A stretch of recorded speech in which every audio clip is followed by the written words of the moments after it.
During dinner, my 16-year-old granddaughter quietly slid a crumpled napkin onto my plate. Underneath the table, I unrolled it. The messy handwriting read, "Grandpa, pretend you are sick and leave right now. Do not argue." I was confused, but when I looked up and saw the absolute terror in her eyes, I decided to trust her. I faked a chest pain, got out of that house, and parked my car in a dark alley just down the street. 5 minutes later, an unmarked white van pulled into the driveway, and 4 men carrying psychiatric restraints stepped out. If I had stayed to finish my meal, I would have lost my freedom forever. Before I continue this story, let me know where you are watching from in the comments below. Hit like and subscribe if you have ever had to stand up to family who underestimated your worth. The atmosphere inside the dining room of my son Preston's $3 million suburban Dallas mansion was thick enough to cut with a knife. It was a Tuesday evening, and the sprawling crystal chandelier cast a harsh, unforgiving light over the massive mahogany table. My daughter-in-law Monica was aggressively stabbing at her sea bass, complaining loudly about the exorbitant costs of imported Italian marble for her upcoming kitchen renovation. She spoke as if the money simply grew on trees in the backyard, completely oblivious to the man sitting across from her, who had spent his entire life planting and watering those trees. I am Harrison Caldwell. I am 70 years old. I looked down at my hands as Monica continued to whine about shipping delays from Florence. My hands are rough, bearing the faint, permanent scars of a life built on relentless, exhausting labor. 40 years ago, I sat in a dusty, unair-conditioned garage coding the early framework for a supply chain software company that would eventually be worth tens of millions of dollars. I sacrificed my sleep, my comfort, and my youth so that my family would never know the bitter sting of poverty. 6 months ago, I handed the Chief Executive Officer title over to Preston, believing with all my heart that he was ready to carry on the family legacy. Now, watching him nervously check his gold Rolex for the 4th time in 10 minutes, a cold, inexplicable heaviness settled deep in my stomach. Something was terribly wrong. Preston was sweating profusely. He barely touched his food. He kept glancing toward the large bay windows that overlooked the manicured front lawn, as if he was expecting something or someone to arrive at any second. "Dad, you look a little tired," Preston said, his voice carrying a strange, almost rehearsed pitch. "You really should consider moving into our guest suite full-time. You are getting older, and living alone in that big house is simply not safe for your condition." "My condition?" I asked, raising a skeptical eyebrow. "I run 3 miles every single morning, and I regularly beat guys half my age on the golf course. I am perfectly fine, Preston." Monica chimed in, flashing that fake, overly bright smile I had grown to absolutely despise over the years. "Oh, Harrison," she said, her voice dripping with artificial sweetness. "We just worry about you. You have been forgetting things lately. Just yesterday you lost your house keys." I had not lost my keys. Monica had moved them from the kitchen counter to the laundry room. But before I could defend myself against this absurd gaslighting, my 16-year-old granddaughter Lily suddenly knocked her heavy silver fork off the table. It clattered loudly against the hardwood floor, echoing in the tense room. "Oops, sorry," Lily mumbled, her voice trembling slightly. She immediately ducked under the heavy mahogany table to retrieve it. I felt a slight urgent pressure against my knee. Under the cover of the long white tablecloth, Lily pressed a small, tightly crumpled paper napkin directly into my palm. Her hand was ice cold, and she was shaking uncontrollably.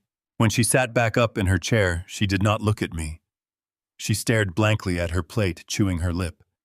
I kept my hands resting quietly on my lap, my thumb slowly unrolling the stiff paper. I waited for Monica to turn her attention back to complaining about her useless interior designers before I dared to glance down at my lap. The words were scribbled in frantic, jagged black ink. "Grandpa, pretend you are sick and leave right now. Do not argue." My breath caught in my throat. I looked up at Lily.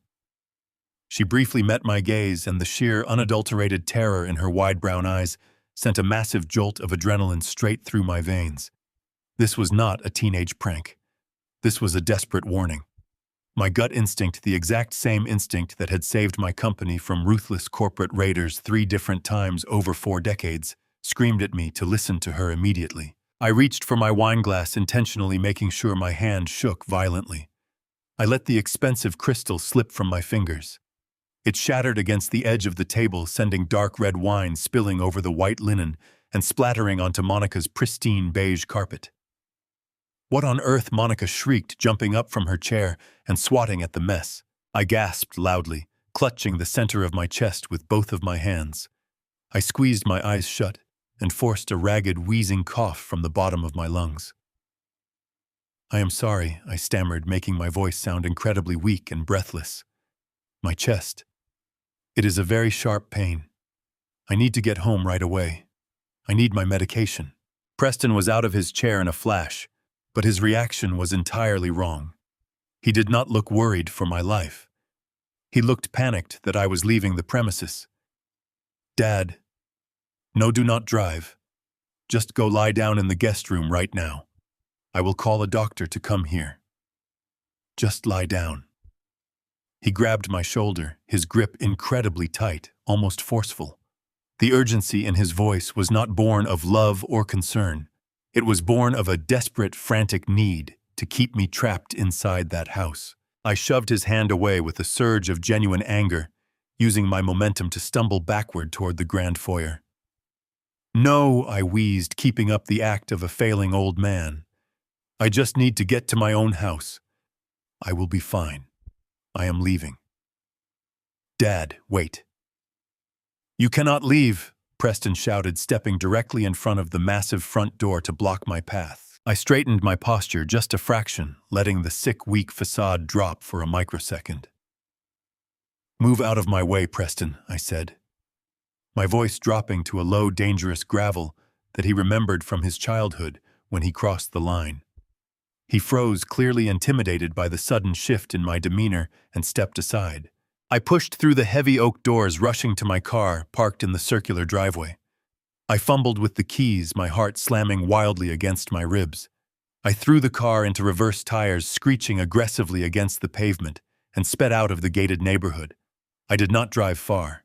My instincts demanded I know what I had just escaped. 50 yards down the street, I killed my headlights and pulled into the dark, hidden shadows of a dense oak tree lining the neighborhood alleyway. I rolled down the window, letting the muggy Texas night air wash over my face, and stared at the front of Preston's sprawling estate through my rearview mirror. My hands gripped the steering wheel so hard my knuckles turned completely white. 1 minute passed. Then 2. 3. The silence of the affluent neighborhood was deafening. I was just beginning to think I had overreacted, that maybe Lily was just being a dramatic teenager, when a sterile, unmarked white van turned sharply onto the street. It did not have any logos. It moved swiftly, quietly, and pulled directly into Preston's driveway. My breath caught tightly in my throat. 4 heavily muscled men wearing dark medical scrubs stepped out of the back. They were followed by a tall, slick-looking man holding a thick metal clipboard. One of the men in scrubs opened the rear doors of the van, pulling out a heavy-duty medical gurney equipped with thick leather psychiatric restraints. My phone vibrated violently against the center console, breaking the dead silence of my car. It was a text message from Lily. "They were going to lock you up tonight. They brought psychiatric restraints. Please lock your doors at home. Be safe." I stared at the glowing screen of my phone, the words burning themselves into my mind. I looked back at the rearview mirror. The men were walking up to the front porch. Preston opened the door immediately. He did not look surprised. He looked immensely frustrated, pointing angrily in the direction I had just driven away. The strange metallic aftertaste in the wine Monica had poured me earlier suddenly made terrifying sense. It was not an aged vintage. It was a heavy, fast-acting sedative. They had planned to drug me right at the dinner table, wait for me to pass out, and let those muscular men strap me to a gurney. They were going to make me disappear into a psychiatric ward, stripped of my rights, my voice, and my freedom. If I had stayed to finish that meal, I would never have seen the outside world again. My phone lit up again. This time it was an incoming call. The caller ID flashed brightly in the dark cabin of my car. It was Preston. I sat there in the shadows watching his tiny figure standing on the porch, holding his phone to his ear, surrounded by strangers holding leather straps meant for my wrists and ankles. I took a deep, shaky breath, letting the horrifying reality wash over me. My own flesh and blood had just orchestrated my permanent demise. I pressed the accept button, bringing the phone to my ear. I controlled my breathing, forcing my voice to sound exactly like the frail, clueless old man they desperately wanted me to be. "Hello," I said, my voice intentionally trembling. And right then I knew the war had begun. I sat in the pitch-black shadow of a massive oak tree, the engine of my car completely shut off. The heavy humidity of a suburban Dallas night pressed against the tinted glass. My hands gripped the leather steering wheel tightly, vibrating with the residual adrenaline of my abrupt escape from the dining room table. I kept my eyes glued to the rearview mirror, my gaze locked onto the glowing front porch of my son's $3 million mansion. The upscale neighborhood was absolutely quiet. In that dark, isolated alleyway, a terrible, suffocating wave of doubt briefly washed over me. Had I really just ruined a perfectly normal family dinner simply because my 16-year-old granddaughter slid a frantic note onto my plate? Lily was just a teenager after all.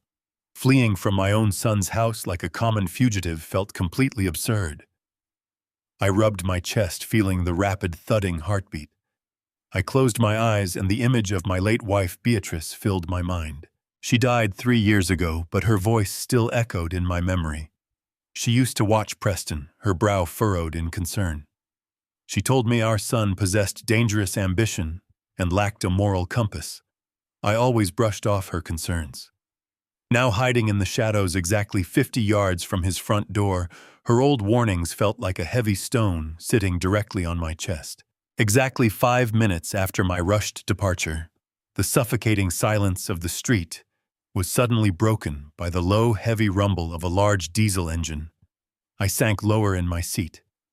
A sterile white utility van turned onto the street. It crawled forward like a predator stalking its prey. There were no medical logos and no emergency lights. The windows were tinted completely black. It looked out of place among the luxury sedans. The van pulled aggressively into Preston's wide driveway. I watched through the rearview mirror, my body going rigid. The driver's side door opened, and a tall man stepped out. He was holding a thick metal clipboard. The heavy rear doors of the unmarked van swung open. 4 massive men stepped out onto the driveway. They wore dark medical scrubs but did not look like nurses. They looked exactly like expensive hired muscle. They moved with cold efficiency that sent a chill down my spine. One of the large men reached deep into the back of the white van and pulled out a heavy-duty medical gurney. The porch lights illuminated the terrible details of the equipment. Attached securely to the metal rails were heavy leather psychiatric restraints, thick straps designed for the wrists, the ankles, and the chest. They were not there for medical assistance. They were there to overpower someone, strap them down, and take them away. The dark, quiet cabin of my car was suddenly illuminated by a harsh blue light. My phone vibrated violently against the center console. I flinched, my heart leaping into my throat. I snatched the device, praying the screen brightness would not give me away. It was an encrypted text message from Lily. My thumb trembled as I opened the message. The words burned themselves into my mind. They were going to lock you up tonight. They brought psychiatric restraints. Please lock your doors at home. Be safe. I read the message 3 times, my lungs completely forgetting how to draw in oxygen. The sheer, unadulterated terror of her written words hit me. I looked back at the rearview mirror. Preston had opened his front door. He stood on the porch, speaking frantically to the man holding the clipboard, gesturing wildly down the street. My son was not surprised by the unmarked van. He was visibly angry that his primary target had managed to slip right through his fingers. A sudden wave of dizziness struck my head. The interior of my car seemed to tilt sideways. I slumped against the window, a thick fog beginning to cloud my vision. A terrifying realization locked into place. The glass of red wine Monica poured for me at the start of dinner. I remembered taking 2 deep sips before Lily dropped her fork. I remembered a strange metallic aftertaste. It was not a bold vintage. It was a heavy, extremely fast-acting chemical sedative. The shortness of breath I felt earlier was not just a convenient excuse. It was a powerful tranquilizer shutting down my central nervous system. They had meticulously planned to drug me right at the dining room table. Monica had smiled into my eyes as she willingly handed me a poisoned glass. They were waiting for me to pass out in my chair. Then Preston would have played the concerned son opening the front door for those massive men to strap my unconscious body to that gurney. By tomorrow morning, I would have woken up medicated in a locked psychiatric ward. I would be stripped of my rights, declared mentally incompetent, and my son would assume control over my entire life and the software company I built. A cold, incredibly furious sweat broke out across my forehead. The sedative was pulling me under, making my arms feel like solid lead. The heavy Texas heat was making it difficult to breathe. But the survival instinct of a man who built an empire from nothing kicked in. I refused to let my life end, strapped to a bed by the boy I raised. I bit down hard on the inside of my lower lip. I bit down until the sharp taste of my own warm blood filled my mouth. The sudden agonizing spike of physical pain sliced directly through the thick chemical fog in my brain. It gave me exactly the burst of adrenaline I needed. I pressed the ignition button. The engine roared to life, shattering the silence of the dark alleyway. I threw the transmission into drive and hit the accelerator. My car shot forward out of the shadows, racing down the pristine street. My vision blurred slightly, the bright yellow streetlights stretching into long streaks of light, but I kept my foot firmly against the gas pedal. I navigated the familiar curves of the neighborhood with sheer muscle memory, fighting the overwhelming urge to close my heavy eyelids. I approached the massive security gates of the community just as they were beginning to slowly slide shut for the night. I did not hit the brakes. I accelerated, slipping my car through the narrowing gap with inches to spare. The vehicle burst out onto the open, empty highway. The cool air blasting from the vents hit my face, helping to keep me alert as I sped away from the absolute nightmare my family had prepared for me. I was a fugitive fleeing from my own flesh and blood. As I gripped the steering wheel, trying to formulate a plan to survive the night, the bright dashboard screen in the center of my console suddenly flashed alive with an incoming call. The shrill ringtone echoed loudly in the quiet cabin of the car. I stared at the screen, my heart pounding against my ribcage. The caller ID glowed brightly in the darkness.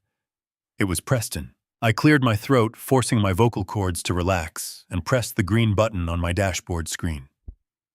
"Hello, Preston," I answered, making sure to let my voice waver just enough to mimic the frail, confused old man he desperately needed me to be. I kept my foot hovering over the brake pedal, watching his tiny, distant figure pacing aggressively on the front porch through my rearview mirror. "Dad, where are you?" Preston demanded, his voice thick with a perfectly manufactured layer of panic. "I came back into the dining room, and you were just gone. You cannot do this to us. You terrified Monica and Lily." I closed my eyes, letting the sheer audacity of his lie wash over me. Lily was the one who had warned me. Lily was the only reason I was sitting in my car and not strapped to the heavy metal gurney I had just watched his hired thugs pull from the back of that unmarked white van. "I am so sorry, son," I wheezed, rubbing my chest as if he could somehow see me through the phone. My acid reflux just flared up terribly. I felt a sharp pain, and I panicked. I just wanted to get back to my own house and sleep in my own bed. I did not mean to cause a scene at dinner. Preston let out a heavy, dramatic sigh directly into the receiver. A performance worthy of an award. "Dad, you are not well. You are completely confused. You should have stayed. Do you have any idea what you just ruined?" I hired an exclusive team of concierge nutritionists and private physical therapists to come to the house tonight. I spent a fortune to get them here after hours, just to evaluate your recent fatigue. They are standing on my porch right now, and you just drove off like a madman. I stared at the dark silhouettes standing next to the van. Concierge nutritionists did not travel in unmarked vehicles under the cover of darkness. Private physical therapists did not carry heavy-duty leather psychiatric restraints. I swallowed the rising bile in my throat and forced a pathetic, apologetic tone. I had no idea, Preston. You should have told me you were planning a medical surprise. I would have stayed. I just felt so sick and embarrassed. Please apologize to the medical team for me. I am already pulling into my driveway. I will just take my medication and go straight to sleep. Tell Monica I am sorry for ruining her carpet. Preston was silent for a long moment. I could practically hear the gears turning in his head, calculating his next move now that his primary ambush had completely failed. Fine, he finally snapped, his frustration bleeding through the concerned son routine. Just stay inside, Dad. Do not go wandering around. We will talk about this tomorrow. You really need to start listening to us before you hurt yourself. He ended the call abruptly. I tossed the phone onto the passenger seat and finally shifted the car into drive. I navigated the dark, quiet streets back to my own empty house, my mind racing with a horrifying clarity. My own flesh and blood. The boy I had taught to ride a bicycle, the man I had groomed to take over my supply chain software empire, was actively plotting to strip me of my fundamental human rights. I gripped the leather steering wheel, my mind drifting back to the early days. Beatrice and I had absolutely nothing back then. We ate cheap canned soup for dinner while I furiously typed lines of complicated software code late into the hot, humid Texas nights. We built our massive fortune together, brick by brick, sacrificing everything to ensure Preston would eventually have a life of absolute luxury. Now the very wealth we painstakingly created for him was being used as a weapon to completely erase my existence. He wanted to lock me away in a secure psychiatric facility where no one would ever hear my voice again. The depth of that betrayal settled into my bones, replacing my fear with a freezing, calculated rage. When I finally pulled into my driveway, the house felt entirely different. It was no longer the peaceful sanctuary I had shared with my beloved Beatrice. It felt like a fortress under siege. I walked through the front door, locking the deadbolt and engaging the heavy security chain. I moved from room to room, pulling the thick curtains shut and checking every window latch. I walked into the master bathroom and splashed freezing cold water onto my face, gripping the edges of the porcelain sink. I stared at my reflection in the mirror. I was 70 years old, but I was not dead yet. I had spent 4 decades navigating the ruthless, cutthroat world of corporate software development. I had destroyed vicious competitors, survived massive market crashes, and negotiated multi-million-dollar contracts with absolute sharks. If Preston thought I was just going to politely fade away into a medicated stupor, he had severely underestimated the man who created his entire privileged existence. I spent the entire night pacing the hardwood floors of my study. Sleep was completely impossible. Every time I closed my eyes, I saw those heavy leather straps waiting for me in the back of that van. I needed to formulate a solid counterattack, but I needed more information. I needed to know exactly why Preston was trying to erase me from society so quickly. Morning finally arrived, casting long, pale shadows across my living room.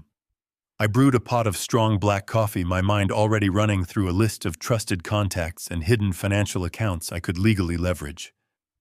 I was just pouring my first cup when the sudden aggressive ringing of the front doorbell shattered the quiet morning. I stiffened carefully, setting the ceramic coffee mug down on the granite kitchen island. I walked quietly toward the front hallway, the thick, protective wooden floorboards masking the sound of my footsteps. I approached the heavy oak door and peered carefully through the small glass peephole. It was not Preston.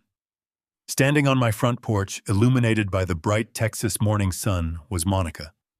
She was wearing a perfectly tailored designer trench coat and oversized dark sunglasses, looking every bit the wealthy suburban socialite.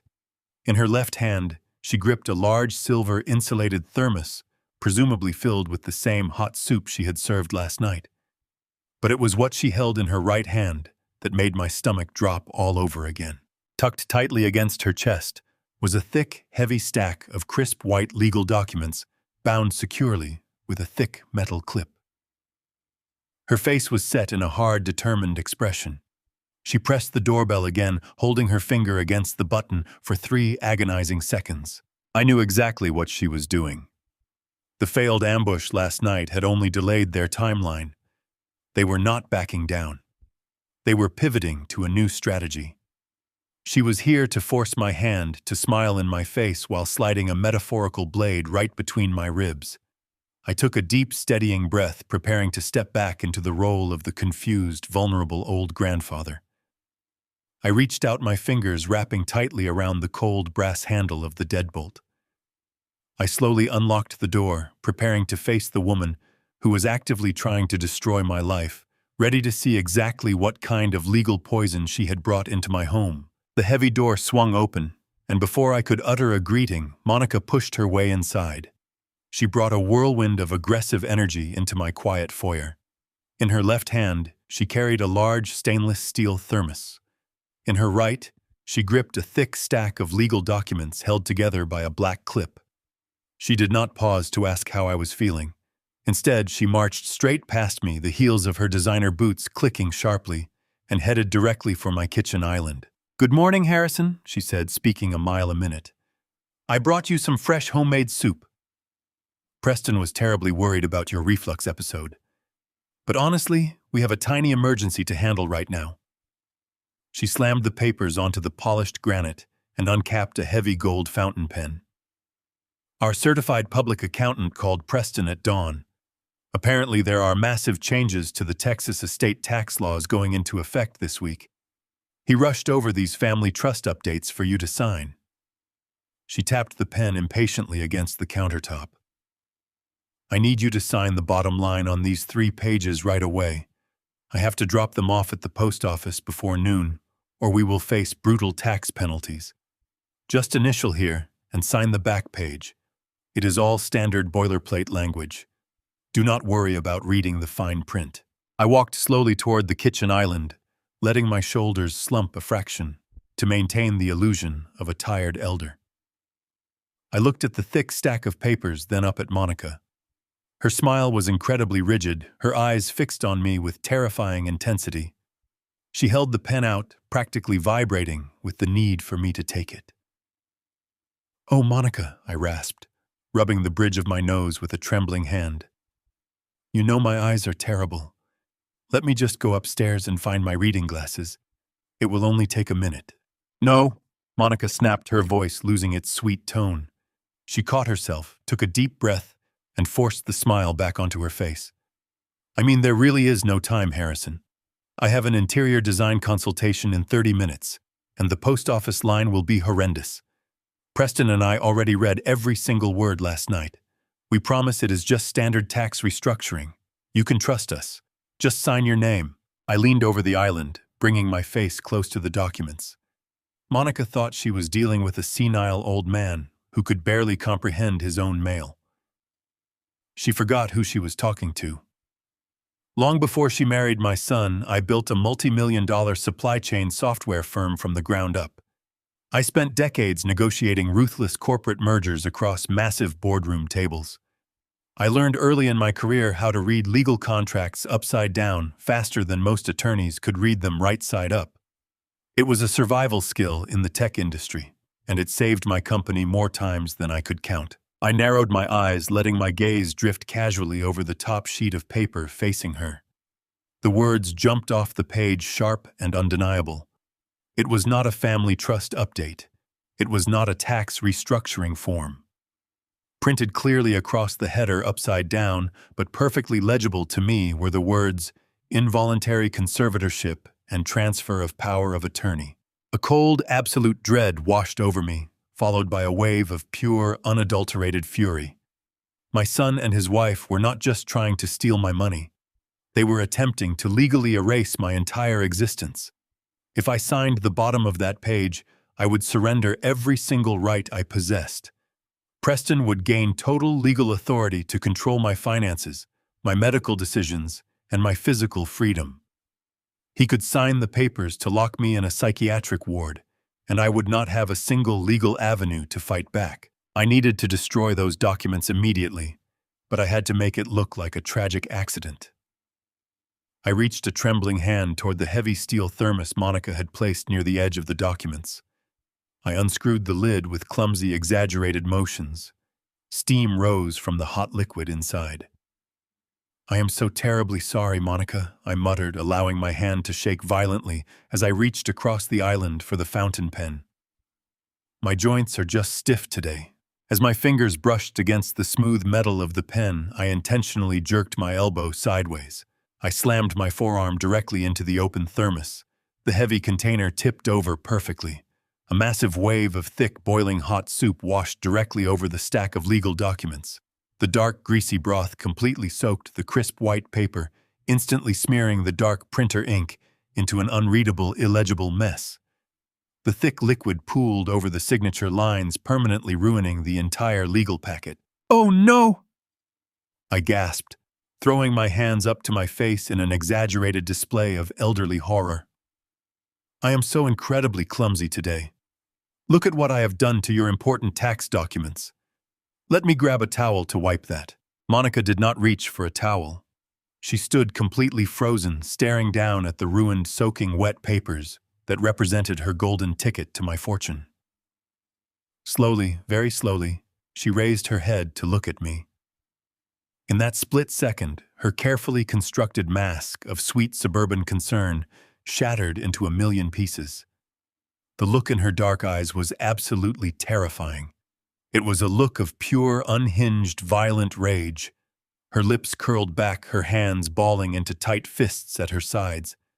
For a terrifying moment, I thought she was going to reach across the granite counter and strangle me. But the moment passed as quickly as it had arrived. Monica took a sharp, ragged breath instantly, forcing her facial muscles back into a tight, neutral expression.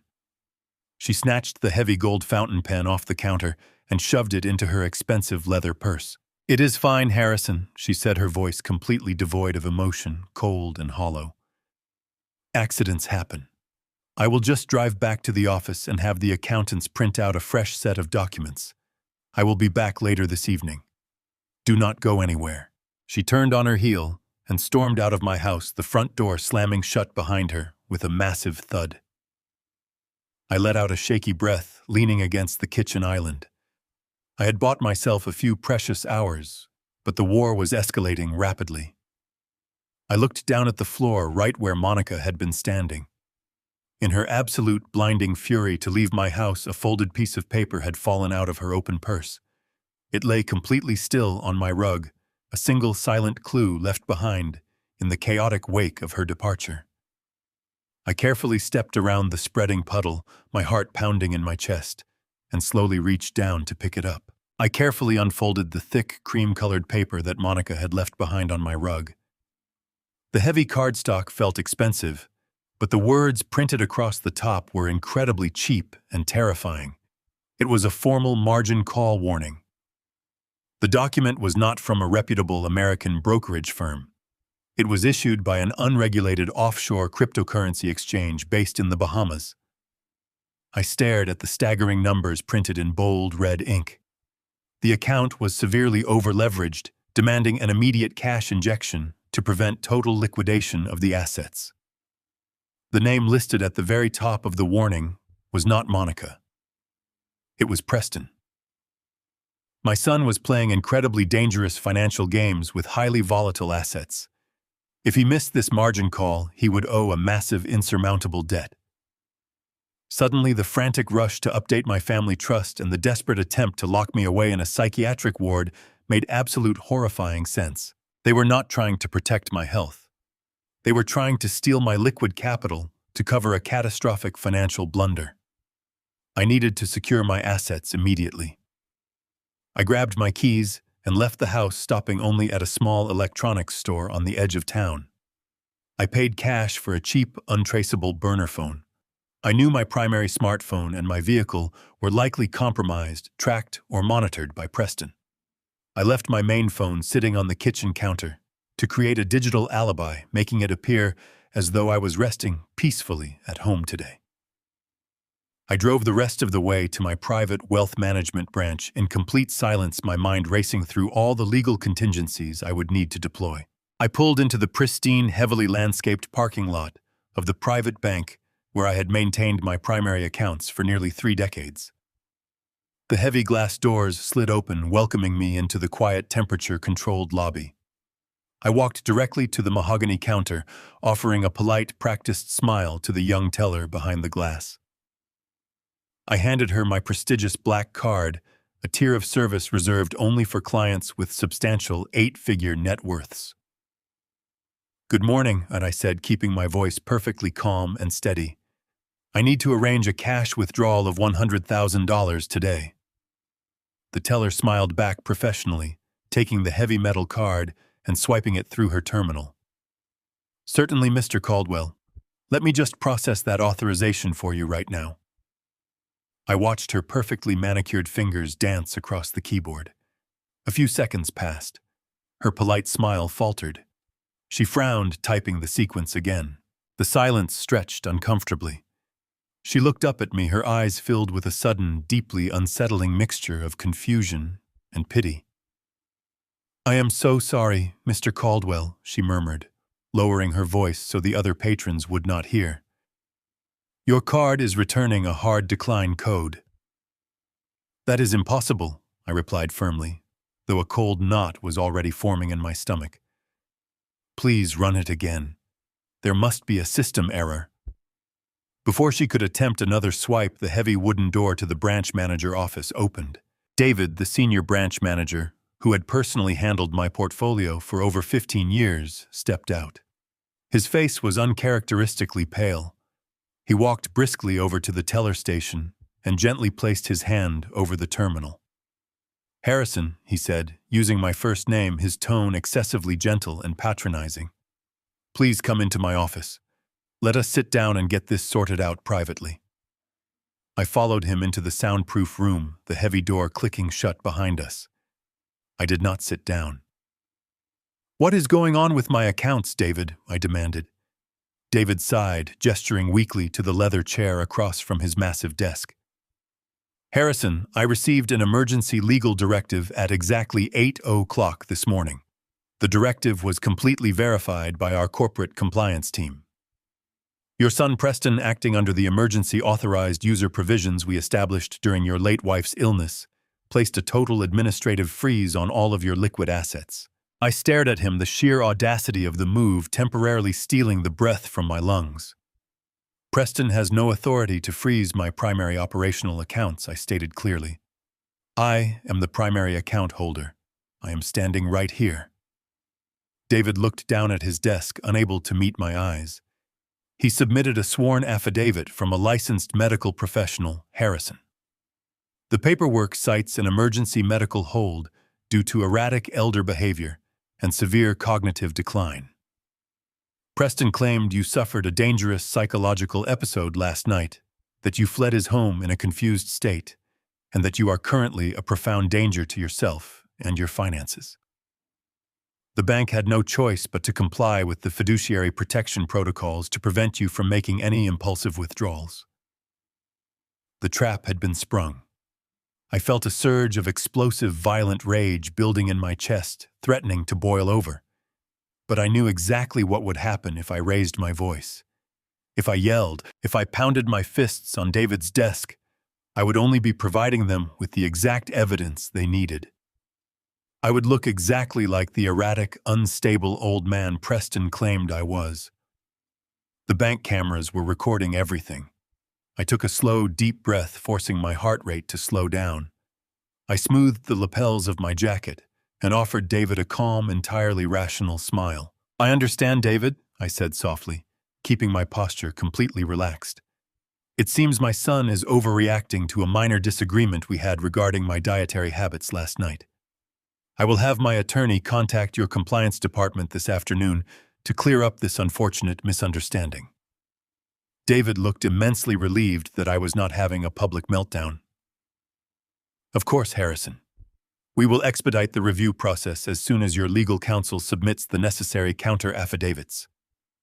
I walked out of the bank with my head held high, projecting the image of a man completely in control of his faculties. But the moment the heavy glass doors closed behind me, the suffocating reality of my situation crushed down on my shoulders. Preston and Monica did not need my physical signature on those trust documents anymore. They were already financially strangling me, cutting off my access to my own wealth to leave me utterly defenseless. I climbed into my car, staring blankly at the steering wheel. I had no access to my cash, and my son was actively building a legal cage around my life. Suddenly, the cheap plastic burner phone sitting in the passenger seat buzzed aggressively. I picked it up. It was a single encrypted text message from Lily. It did not contain any explanatory words. It was just a set of strict GPS coordinates mapping to an isolated location on the far edge of town, followed by a timestamp set for exactly 1 hour from now. I knew immediately that she had uncovered something completely devastating. I turned the key in the ignition and drove. I navigated away from the pristine streets of my neighborhood, leaving the manicured lawns and towering security gates of the affluent suburbs far behind me. I followed the digital map on my burner phone, driving steadily through the thick, oppressive Texas heat. The scenery shifted drastically as I crossed the county line, trading the polished facades of luxury mansions for weathered strip malls and decaying industrial parks. The encrypted coordinates led me to a dilapidated diner sitting on the very edge of a forgotten highway 2 towns over. Its flickering neon sign buzzed erratically in the gloomy afternoon light, casting a sickly fluorescent yellow glow over the cracked asphalt of the empty parking lot. It was exactly the kind of desolate place where people went when they desperately needed to vanish from the watchful eyes of society. I parked my car near a rusted garbage dumpster at the far edge of the lot, ensuring my license plate was completely hidden from the main road. I grabbed the heavy leather briefcase containing my secure laptop from the passenger seat and walked inside. The interior smelled sharply of stale black coffee and old fryer grease. A bored waitress wiped down a laminated counter in the distance, barely registering my presence as the entrance bell chimed. I chose a dark, secluded booth in the very back corner, directly facing the swinging metal doors of the kitchen. I slid onto the cracked vinyl seat and waited, my heart hammering a relentless, punishing rhythm against my ribs. Every time a car drove past the large front window, my muscles tightened, bracing for Preston or his hired muscle to walk through the doors and drag me away. 20 agonizing minutes passed in absolute silence. Then the heavy metal door leading to the kitchen pushed open just a fraction of an inch. A small, familiar figure slipped through the narrow gap, moving with frantic, terrified urgency. It was Lily. She wore an oversized hooded sweatshirt pulled up tightly over her head, her posture hunched defensively, as if she were trying to make herself completely invisible to the world. She scanned the dimly lit diner, her wide brown eyes darting nervously until they finally landed on my isolated booth. She hurried over and slid into the seat across from me. She was trembling so violently that the heavy wooden table shook slightly beneath her hands. Her face was frighteningly pale, and deep dark circles shadowed her eyes, a heartbreaking testament to the immense psychological stress she was currently carrying. I reached across the sticky table and took her freezing cold hands firmly in mine. I desperately wanted to tell her that everything was going to be all right, to offer the warm, comforting reassurances a grandfather is supposed to give to his family. But I could not lie to her. We were far past the point of comforting falsehoods and gentle platitudes. You took a massive, incredibly dangerous risk coming out here. Lily, I whispered, keeping my voice low to blend with the mechanical hum of the old ceiling fans overhead. If your father or Monica caught you sneaking out of the house, the consequences could have been absolutely catastrophic for you. Lily swallowed hard, fighting back a sudden, overwhelming wave of tears. I had to do it. Grandpa, she replied, her voice trembling like a fragile autumn leaf in the wind. They think I am upstairs locked in my room studying for my advanced placement exams. Monica confiscated my smartphone this morning to prevent me from contacting anyone, but she forgot I still keep the old emergency radio pager you bought me for our summer camping trips. I used it to call an anonymous taxi from the rear service gate of the neighborhood. I did not know who else to turn to or what else to do. She reached deep into the front pocket of her heavy sweatshirt and pulled out a small metallic object. She placed it gently on the table between us. It was a high-capacity military-grade encrypted USB drive. I stared at the silver rectangle, a cold, suffocating sense of dread creeping slowly up the back of my neck. "What exactly is this?" I asked softly, my eyes fixed on the small device. "It is Monica's master digital backup," Lily explained, her trembling fingers nervously tracing the worn edge of the table. "Do you remember when I was 12 years old, and you spent the entire summer teaching me basic software architecture in your home study?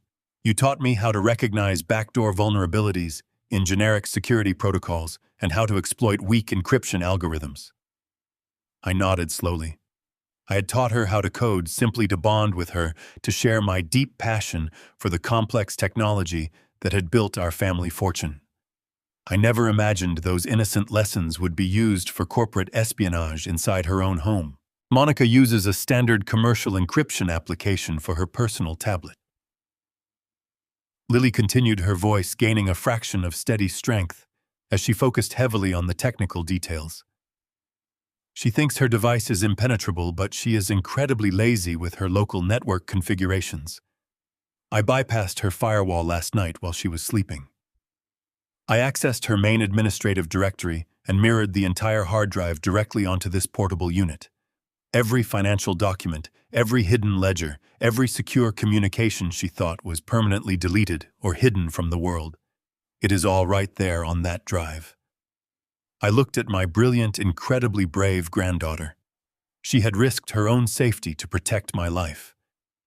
I unzipped my leather briefcase, slipped my laptop out, and set it squarely on the table. The screen booted up quickly, throwing a harsh, illuminated blue light across our anxious faces. I inserted the metallic drive into the side port of the machine. A password prompt immediately flashed aggressively on the screen, demanding authentication. Lily leaned forward, her fingers flying across the keyboard as she quickly typed a complex, heavily encrypted alphanumeric sequence. The loading progress bar crept agonizingly slowly across the digital display, each passing second feeling like an absolute eternity. The empty diner around us seemed to fade away entirely, leaving only the quiet hum of the computer processor and the sound of our shallow breathing. Finally, the encryption lock clicked open, granting us full administrative access. A massive directory of perfectly organized digital folders appeared on my desktop. Monica was exceptionally meticulous, categorizing her stolen files with ruthless, undeniable efficiency. I bypassed the standard banking folders and clicked directly into a hidden password-protected partition labeled simply as Archive. Dozens of complex spreadsheets and encrypted PDF files instantly populated the screen. I clicked on the primary internal accounting document, my breath catching in my throat. As the hidden financial data rendered row by row on the bright screen, the full devastating scope of the nightmare finally materialized right in front of my eyes. The sheer scale of the financial ruin was utterly staggering.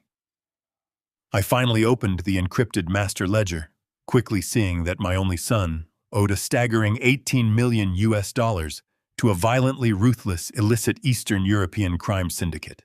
The glowing screen of my laptop felt like a physical weight pressing down on my chest as my eyes scanned the endless rows of illicit transactions. I scrolled through the master ledger, my mind rapidly piecing together the catastrophic puzzle my son had created. The isolated offshore cryptocurrency exchange was not just a side gamble. Preston had systematically siphoned our corporate liquid operating capital over the past 14 months. He had drained our corporate reserve accounts, filtering the money through a labyrinth of untraceable digital wallets, hoping to multiply his secret investments before the quarterly audits caught up with him. But the highly volatile market had crashed violently. Instead of multiplying our corporate wealth, he had completely incinerated it. The margin call I found on my rug was not just a polite request for additional funds. The decrypted emails attached to the ledger revealed a far more sinister reality. Preston had borrowed heavily on margin from an anonymous syndicate operating out of Eastern Europe. These were not legitimate brokers. They were ruthless criminals who did not send standard collection notices. The final email in the thread, dated just 2 days ago, contained a chilling and absolute ultimatum. Preston had exactly 72 hours to deliver $18 million, or the syndicate would send a collection team to his home to extract the debt in blood. I sat back in the cracked vinyl booth, the stale air of the rundown diner, suddenly feeling completely suffocating. The horrifying pieces of the grand conspiracy finally locked together in my mind with crystal clarity. Preston did not want to put me in a psychiatric ward because he hated me. He was doing it out of pure, desperate self-preservation. Our software empire was structured under a strict corporate charter. Even though Preston was the chief executive officer managing the daily operations, I still held 80% of the primary founder shares. My equity was worth well over $50 million. But those shares were locked inside an ironclad trust. Preston could not simply sell my equity to save his own life. He needed my legal authorization to liquidate those specific assets. If I were declared mentally incompetent and safely locked away in a secure medical facility, Preston would automatically assume full control of my estate under the emergency conservatorship clauses he and Monica were trying so desperately to activate.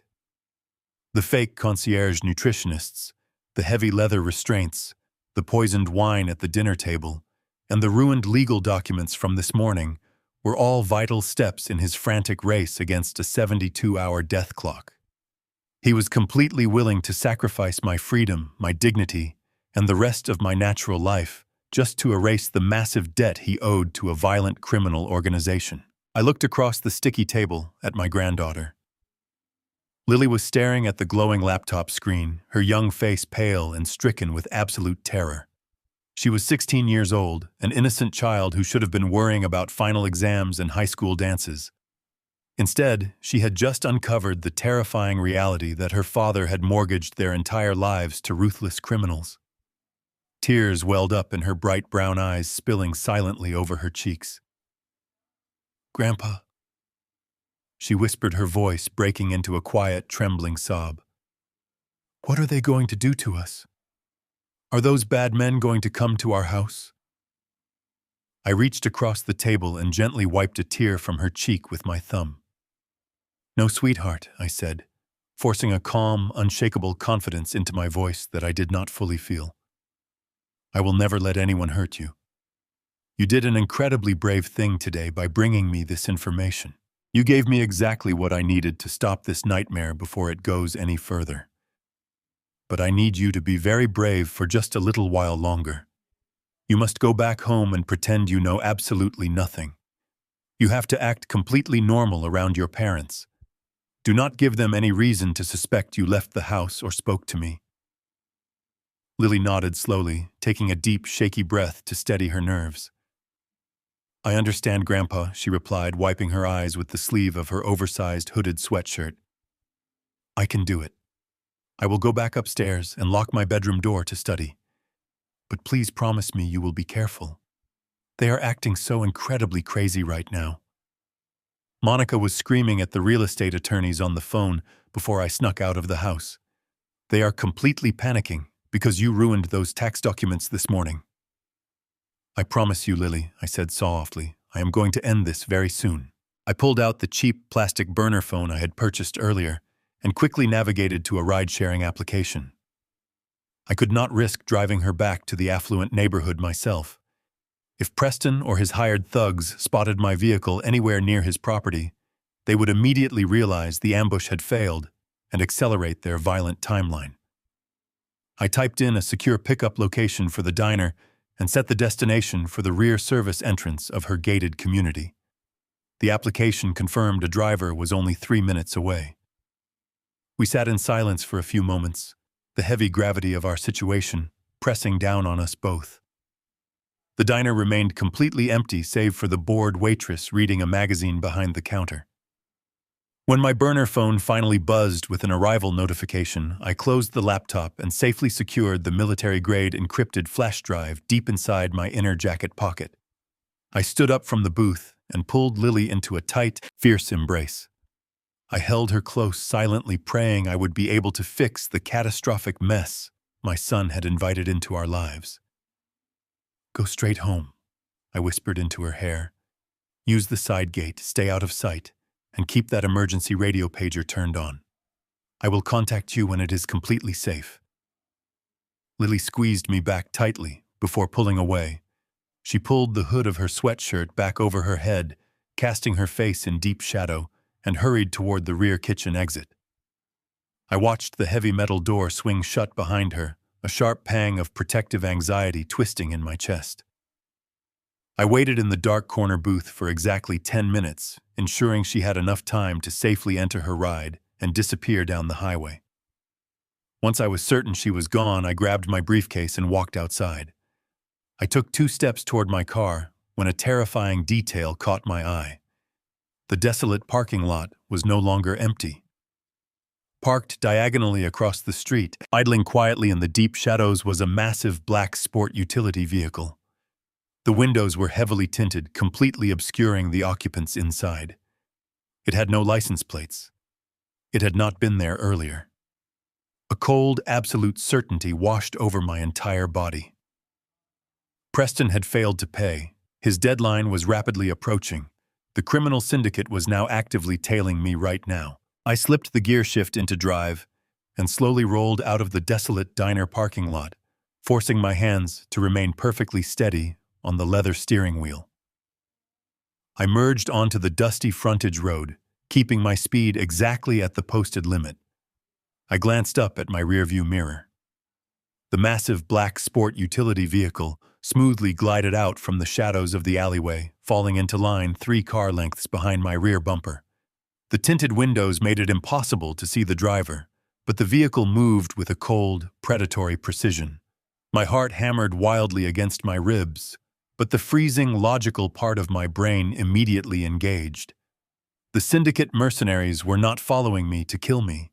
If I died in a mysterious car accident, my founder shares would immediately transfer into a highly complex, ironclad probate trust that would lock up my entire fortune for at least 2 years. Preston would never see a single dime in time to satisfy his massive $18 million debt.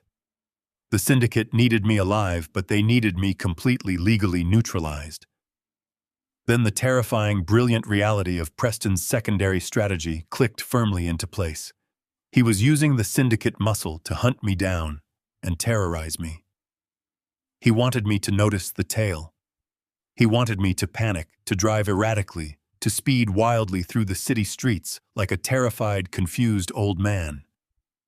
He was hoping I would cause a dangerous traffic accident or get completely lost in a blind panic. If the local authorities pulled me over and recorded dashboard camera footage of a sweating, trembling senior citizen fleeing from invisible monsters, Preston could march that police report into a judge's chambers.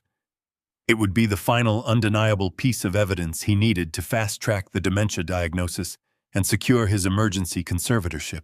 A grim smile touched the corners of my mouth. They were expecting a frightened, vulnerable prey, but they had severely underestimated their target.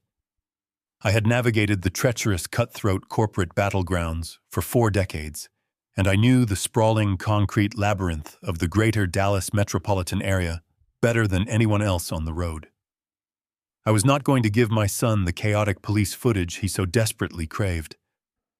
I activated my turn signal well in advance and calmly steered my vehicle away from the open highway, descending into a dense, decaying industrial district. The black vehicle followed, maintaining its perfect aggressive distance.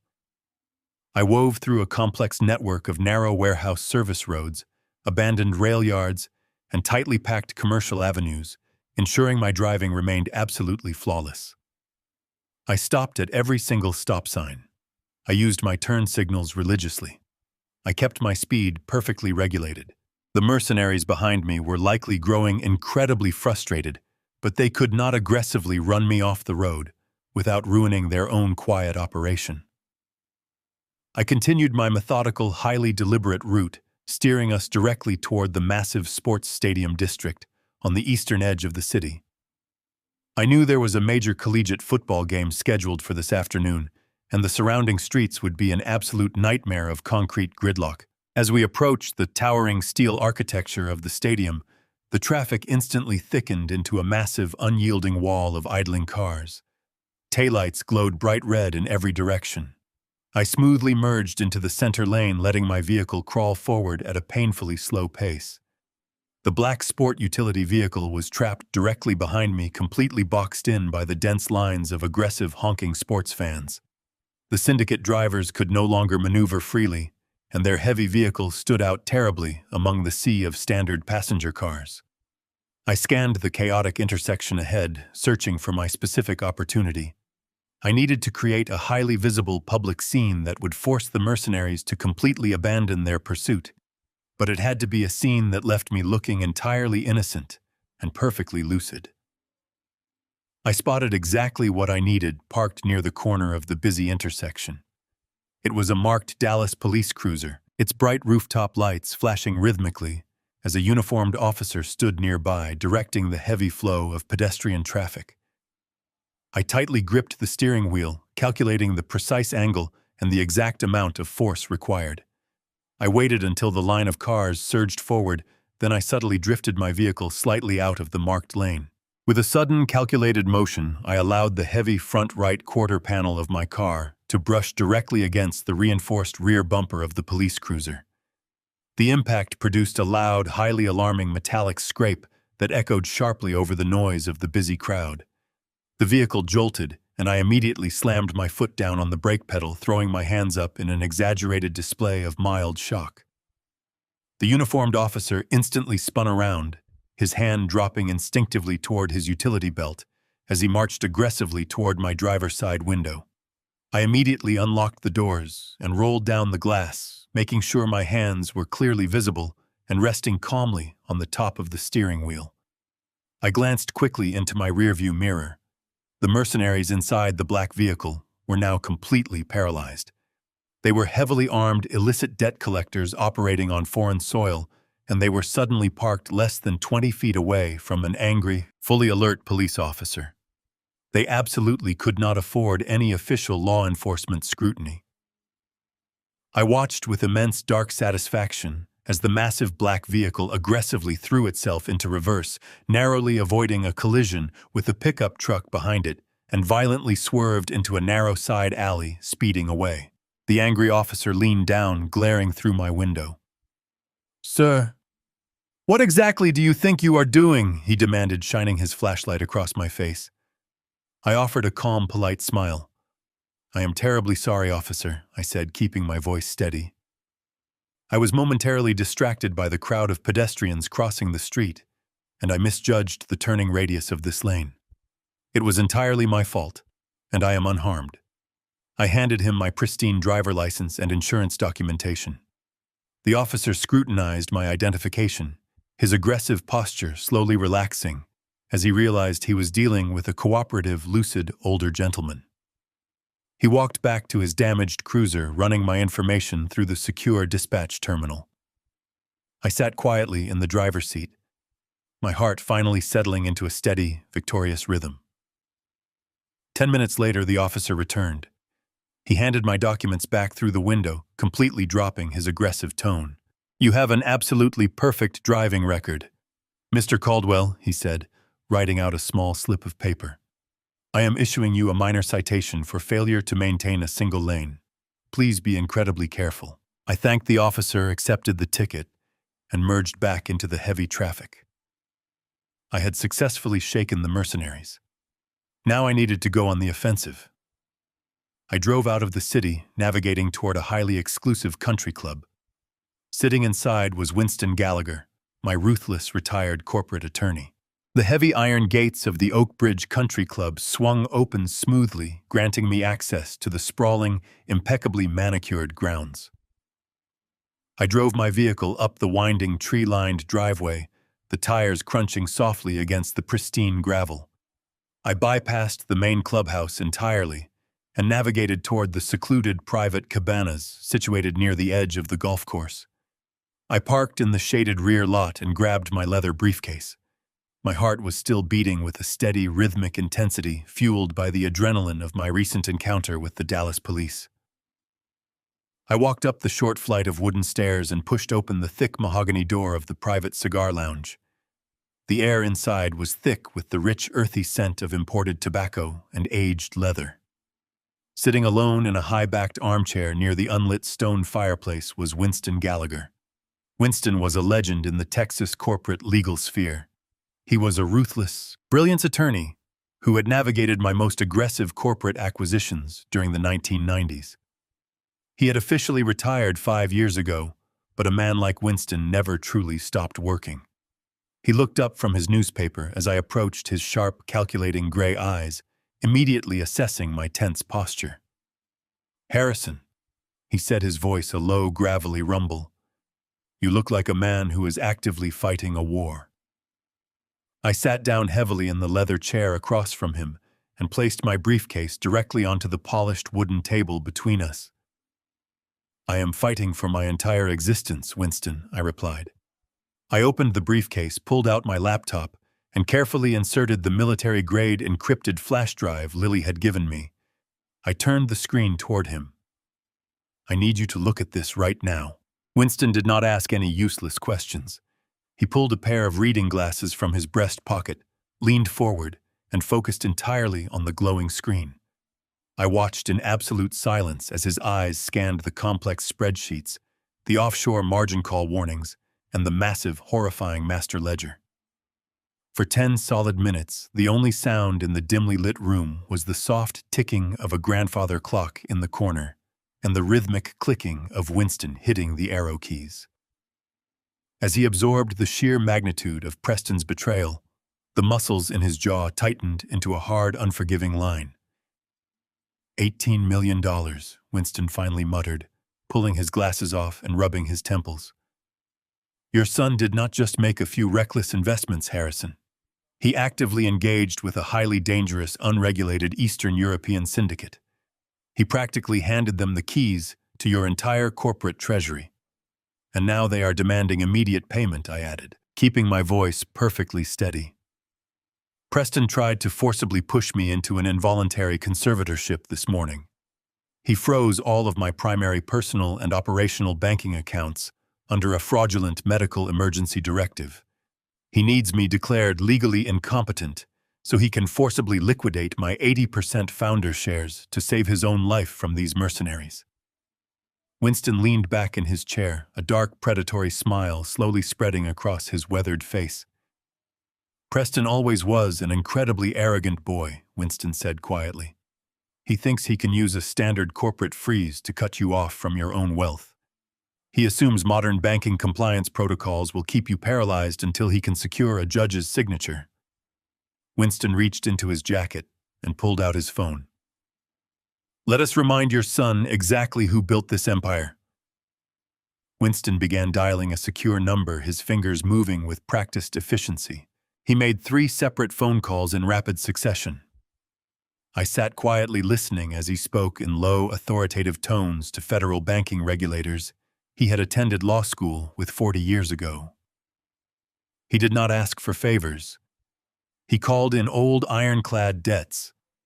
He utilized back channels and unlisted extensions, moving with a terrifying speed that reminded me exactly why I had kept him on an exorbitant retainer for 3 decades. When he finally placed his phone face down on the table, Winston looked at me with a profound sense of satisfaction. "Preston used a standard Tier 3 administrative freeze on your domestic accounts," Winston explained, interlacing his fingers. "It is a highly effective tactic against a standard corporate entity, but he completely forgot about the original corporate charter we drafted back in 1992. When we first incorporated your software firm, I embedded a highly specific, deeply hidden clause known as a founder's veto. It is a dormant legal mechanism that completely supersedes any modern administrative lock, regardless of the authorized user provisions Preston manipulated today." I leaned forward, the heavy weight on my chest beginning to lift slightly. "Can you activate it right now?" I asked. Winston nodded slowly. "I just did. The federal regulators are currently processing the bypass override. You see, Harrison, when we structured your initial corporate holdings, we established a deeply insulated offshore shadow account in Zurich, specifically designed for catastrophic corporate emergencies. It operates completely independently of your standard banking infrastructure. Preston does not even know this account exists, because we removed it from the primary ledger 20 years ago. By triggering the founder's veto, I have effectively bypassed his domestic freeze and unlocked that shadow account. Within the next 10 minutes, you will have unrestricted access to a liquid war chest of exactly $12 million. You can move those funds anywhere you need them, completely invisible to your son and his fraudulent conservatorship efforts. I let out a long, slow breath, feeling the undeniable surge of power return to my veins. I was no longer a helpless, trapped old man. I had the capital I needed to hire private security, retain aggressive litigation teams, and completely destroy Preston's legal strategy. I opened my laptop and logged into the secure Zurich portal using the legacy credentials Winston provided. The screen refreshed, displaying the massive unfrozen balance. We had successfully outmaneuvered him.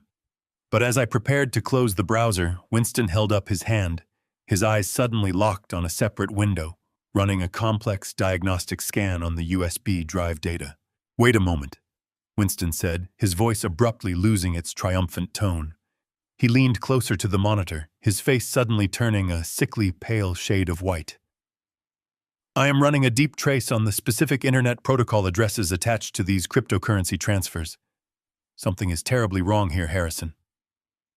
I stared at him, feeling a sudden chill enter the room. "What did you find?" I demanded.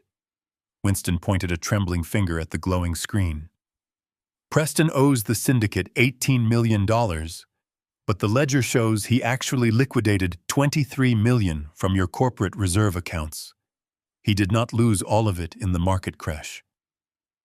Someone has been intentionally siphoning the remaining $5 million away from the primary exchange." Winston looked up at me, his expression grim. "They routed those specific funds through a series of anonymous digital tumblers and deposited them directly into a secured, private banking account located in the Cayman Islands." I stared at Winston, the sheer magnitude of my son's deceit washing over me like a freezing tidal wave. Preston had not simply made a catastrophic error in judgment. He had not merely lost the corporate reserve funds to a vicious Eastern European syndicate in a desperate, foolish gamble. He had intentionally siphoned $5 million of that money into his own secret offshore account. He was actively stealing a massive, untraceable nest egg for himself, planning to let the syndicate burn my empire to the ground while he walked away a very wealthy man. The involuntary conservatorship was not just a shield to pay off his dangerous creditors. It was the final step in a calculated heist. Winston closed his laptop, his sharp gray eyes meeting mine with absolute, unwavering resolve. "We will freeze that Cayman account by tomorrow morning," Harrison Winston stated firmly. "But right now you need to go back to your house and play the exact role your son expects you to play. Give him no reason to suspect you are onto his theft until the trap snaps completely shut." I nodded, reaching into my coat pocket. When I stopped at the electronics store earlier to purchase my untraceable burner phone, I had also paid cash for a few highly specialized items I thought I might need. I had purchased a micro GPS tracking device and a tiny voice-activated audio transmitter. I thanked Winston for his invaluable loyalty, packed my briefcase, and drove directly back to my neighborhood. The late afternoon sun was beginning to dip below the horizon when I finally pulled into my driveway.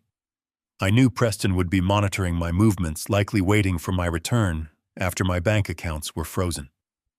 I needed to construct a scene of profound mental deterioration. I parked my car at an awkward, crooked angle, leaving the rear tire resting slightly up on the pristine green grass of my front lawn.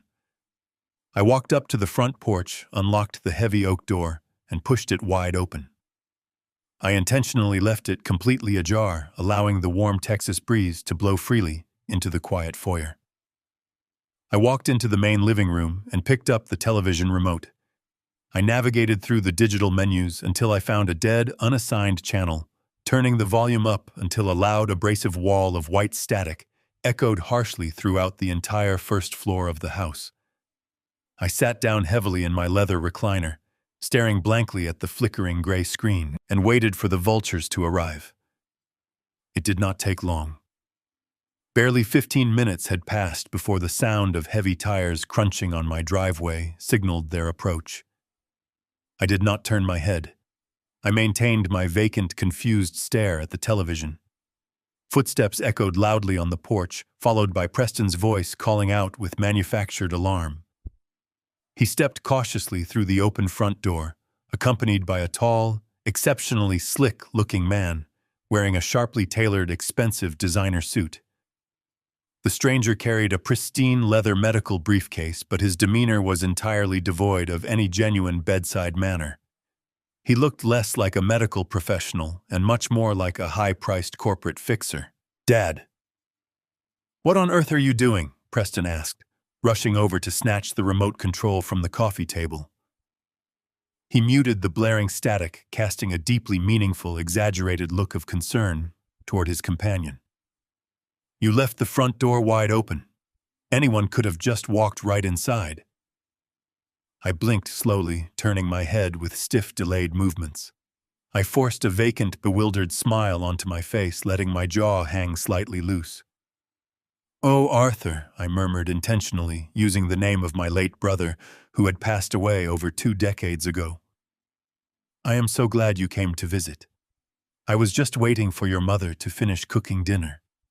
She said she was making a roast tonight." I patted the arm of my chair, chuckling softly, at nothing at all.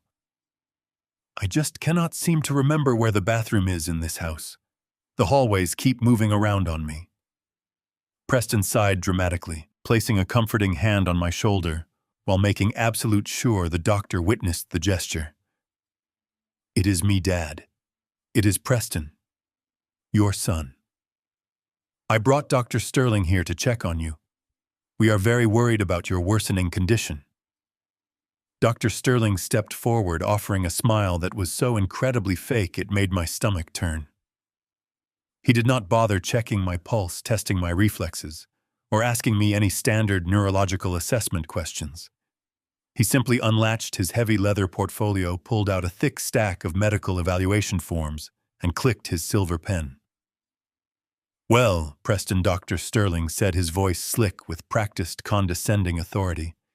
"Given the severe disorientation, the auditory hallucinations regarding deceased relatives, and the highly dangerous behavior of leaving the residence unsecured, I believe we are looking at a rapid onset of advanced cognitive failure. He needs immediate round-the-clock, secure facility care for his own physical protection." I watched out of the corner of my eye as Dr. Sterling rapidly moved his silver pen down the pages, aggressively checking off box after box on what was undeniably an involuntary committal form. He was legally classifying me as a danger to myself without conducting a single genuine medical test. This man was completely corrupt, bought and paid for by the massive wealth Preston was promising to steal from my estate. As Sterling reached the final page, he briefly locked eyes with my son. The slick, expensive doctor offered Preston a slow, incredibly smug wink, silently confirming that the legal cage was now fully constructed and ready to be locked. They thought I was entirely oblivious, completely lost in a fog of dementia. They had no idea they were dealing with a man whose mind was operating with terrifying, razor-sharp precision. I needed to know exactly where Dr. Sterling was taking these fraudulent forms, and I needed to hear every single conversation he had with my son once they left my property. I shifted my weight in the recliner, pretending to struggle to my feet. "Oh, Preston," I wheezed, my voice trembling perfectly. "I am just so terribly tired. I think I need to go lie down in the bedroom." I took a clumsy, uneven step forward, allowing my left knee to buckle intentionally. I stumbled directly toward Dr. Sterling, throwing my arms out wildly as if to catch my balance. My hand slammed heavily against his pristine leather portfolio, knocking it violently out of his grasp. The portfolio crashed onto the hardwood floor, spilling the stack of fraudulent committal forms and blank medical charts everywhere. "Oh, I am so sorry," I stammered, dropping to my knees. Preston immediately rushed forward, deeply annoyed by my frailty. "Dad, sit down," he snapped. "You are making a mess. Let the doctor handle it." But my hands were already sweeping over the scattered papers. In one fluid motion, I slipped the micro GPS tracker and audio bug inside the leather portfolio. He noticed absolutely nothing. The moment the heavy front door finally clicked shut behind them, the suffocating tension in my living room instantly evaporated. I walked over to the front window and peered through the narrow slit in the heavy curtains. Preston and Dr. Sterling climbed into my son's luxury sedan and drove away entirely convinced they had just secured the legal foundation of my demise. They believed I was trapped in a descending fog of dementia, safely contained within the walls of my own home. They were completely wrong. I walked back to my kitchen island, poured myself a fresh glass of water, and began preparing for the evening. I knew Preston and Monica had a highly publicized charity gala to attend tonight. It was an exclusive mandatory social event for the wealthy elite of the Dallas metropolitan area. Monica had been boasting about her expensive designer gown for weeks. They needed to maintain their pristine public image, especially now, to project total financial stability, while their private world was secretly burning to the ground. I waited patiently as the afternoon sun slowly descended, casting long, dark shadows across my perfectly manicured lawn. When the grandfather clock in my hallway finally chimed 8 times, I knew the gala was fully underway. They would be surrounded by hundreds of people trapped in endless social conversations, miles away from their sprawling suburban mansion. It was the perfect opportunity to strike. I retrieved a small dark canvas bag from the hidden compartment in my study floorboards. Inside the bag were 6 military-grade microcameras, a set of advanced audio transmitters, and a pair of thin black leather gloves. I put the gloves on, grabbed my car keys, and drove straight toward my son's $3 million estate. I did not park in his sprawling driveway. Instead, I left my vehicle tucked securely behind a thick row of tall evergreen hedges on the adjacent street, ensuring no passing security patrols would notice my presence. I walked swiftly through the damp evening grass, navigating the shadows like a ghost. I reached the heavy wooden side gate and slipped through, moving silently toward the rear patio. Preston possessed an incredibly advanced state-of-the-art home security system, but he possessed a fundamental fatal flaw. He was predictably arrogant. When he first purchased this massive property, I insisted he give me a physical emergency key, arguing it was necessary in case a severe storm knocked out the electronic locks. He had laughed at me, calling me old-fashioned, but he had handed over a heavy brass key to silence my complaints. He completely forgot to remove my access code from the master alarm panel. I slid the brass key into the hidden side door near the kitchen. The lock turned smoothly. I stepped inside the dark, quiet house, instantly keying my master override code into the glowing security panel on the wall. The soft red light blinked green. I was in. The house smelled faintly of expensive perfume and sharp citrus cleaning supplies. I did not have time to wander. I moved with rapid military precision, heading directly up the sweeping curved staircase toward the master wing. I needed to infiltrate the specific rooms where their darkest secrets were stored. My first target was Monica's home office.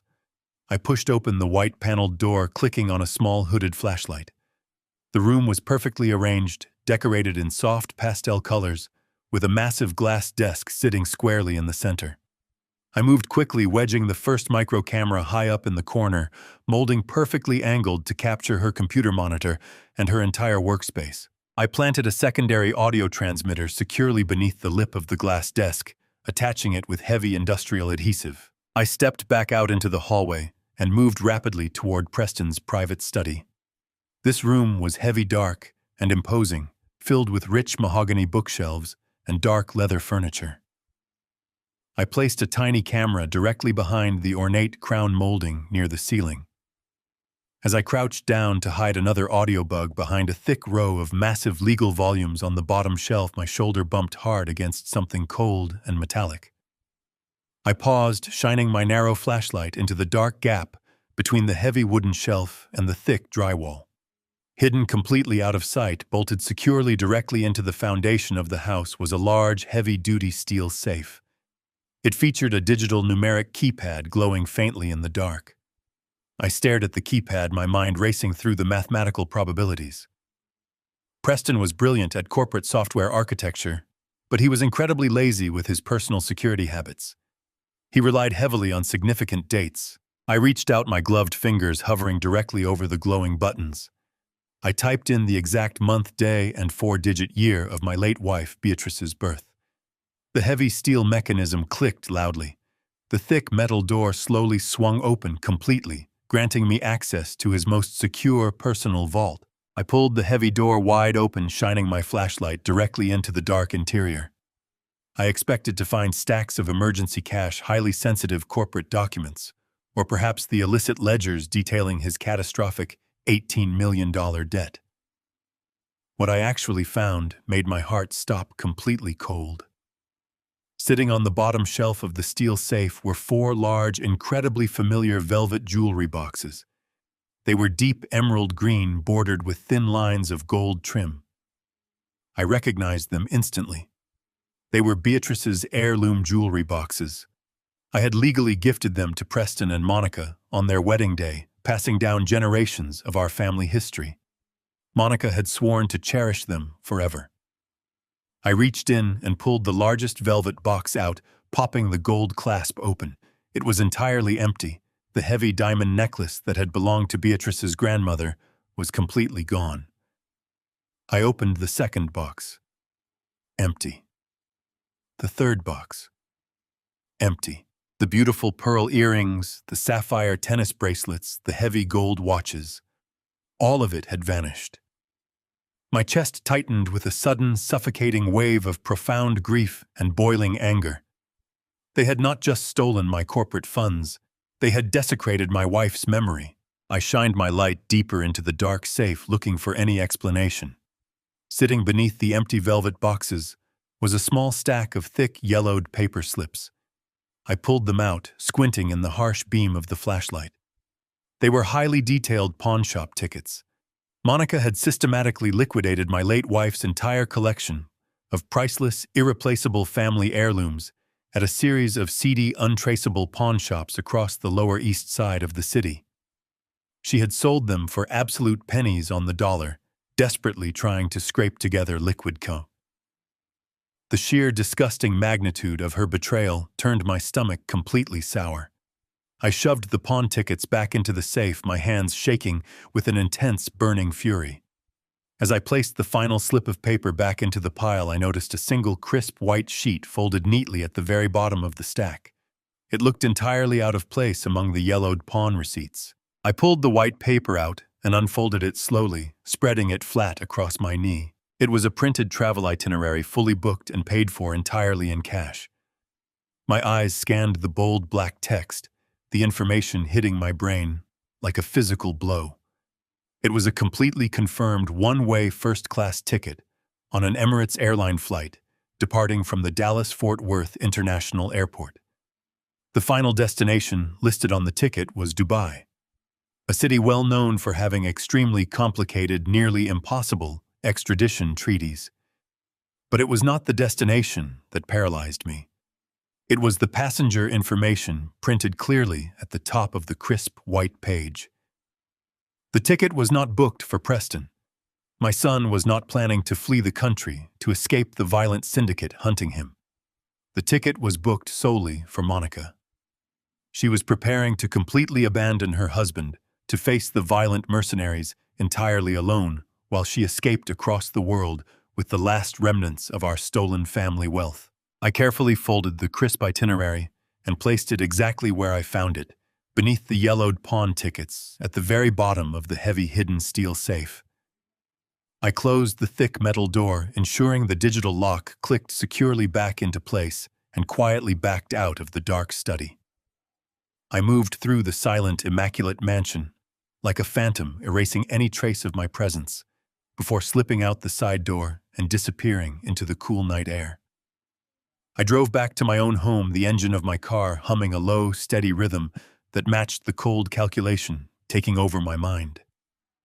The shock of discovering the stolen heirlooms and the flight to Dubai had quickly burned away, leaving behind a hard, crystallized resolve.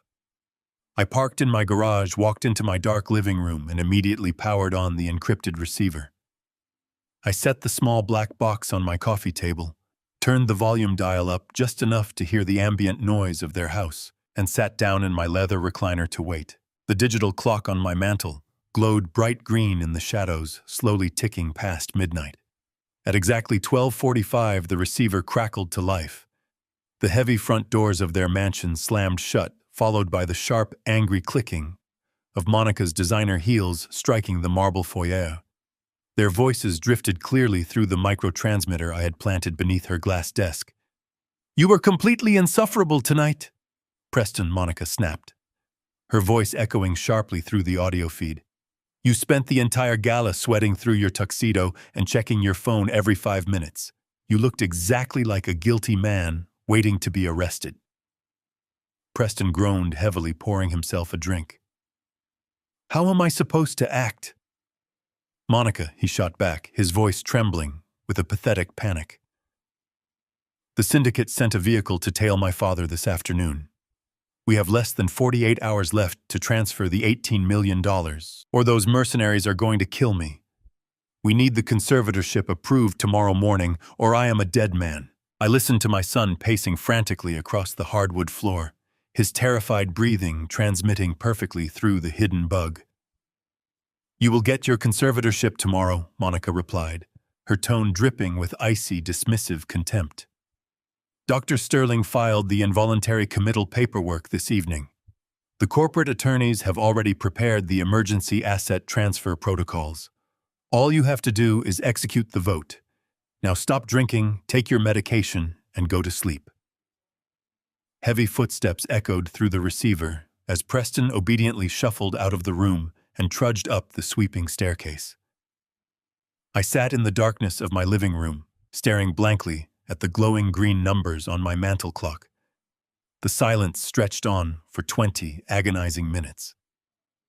I assumed Monica had also retired to their master suite, and I reached out to power down the receiver for the night.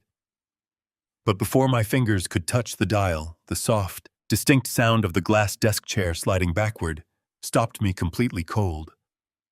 Monica had not gone to sleep. She was sitting alone in her home office.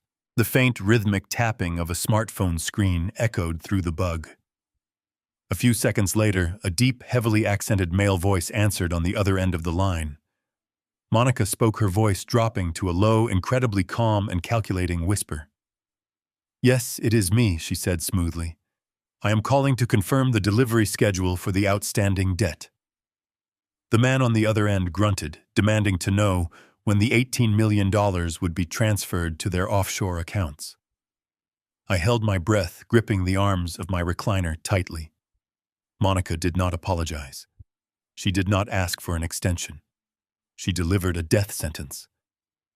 "There is not going to be a financial transfer," Monica stated, her voice completely devoid of any human empathy.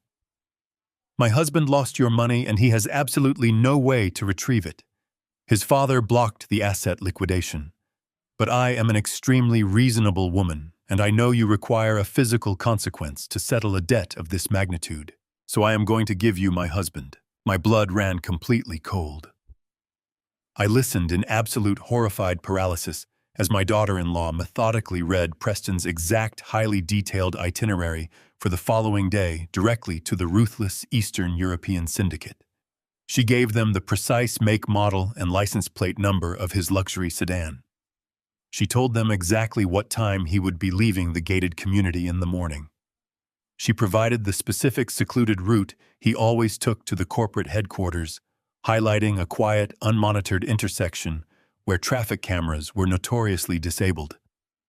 "You can intercept his vehicle there at exactly 9:15 tomorrow morning," Monica instructed, her voice as smooth and emotionless as a machine.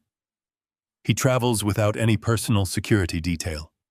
He will be completely alone and entirely defenseless. Do whatever you feel is necessary to settle the outstanding balance. I only ask that you wait until 9:15, as I will be catching an international flight at 8:30 and prefer to be out of the country before the authorities are notified."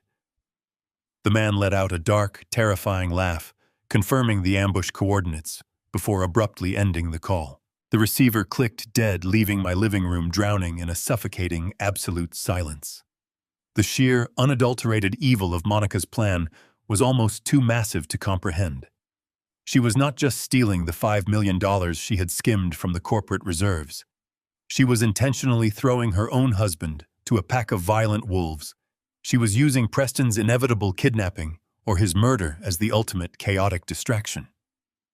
While the police and federal authorities scrambled to locate a missing corporate executive, Monica would be comfortably sitting in a first-class cabin flying across the ocean to Dubai, permanently beyond the reach of American law enforcement. She had engineered the perfect bloody exit strategy, and she was leaving Preston to pay the ultimate fatal price for their shared greed. I sat in the darkness for the rest of the night, entirely unable to close my eyes. I watched the shadows slowly stretch across the walls. My mind raced through 1,000 different scenarios trying to calculate how to dismantle this incredibly complex, lethal trap. I had to protect my company, protect my granddaughter, and save my foolish son from being slaughtered. As the first pale light of dawn began to bleed through my living room curtains, a sharp chime broke the absolute silence. I flinched, darting my eyes toward my laptop resting on the table. A priority notification from my secure corporate email server suddenly illuminated the dark screen.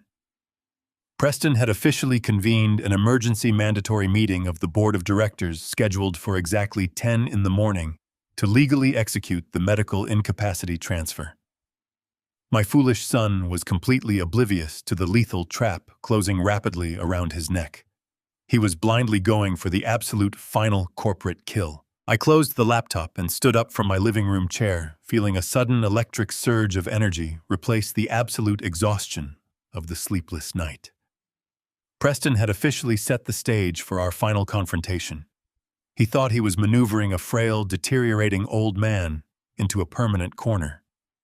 He had no idea he was actually inviting a seasoned predator directly into his own territory.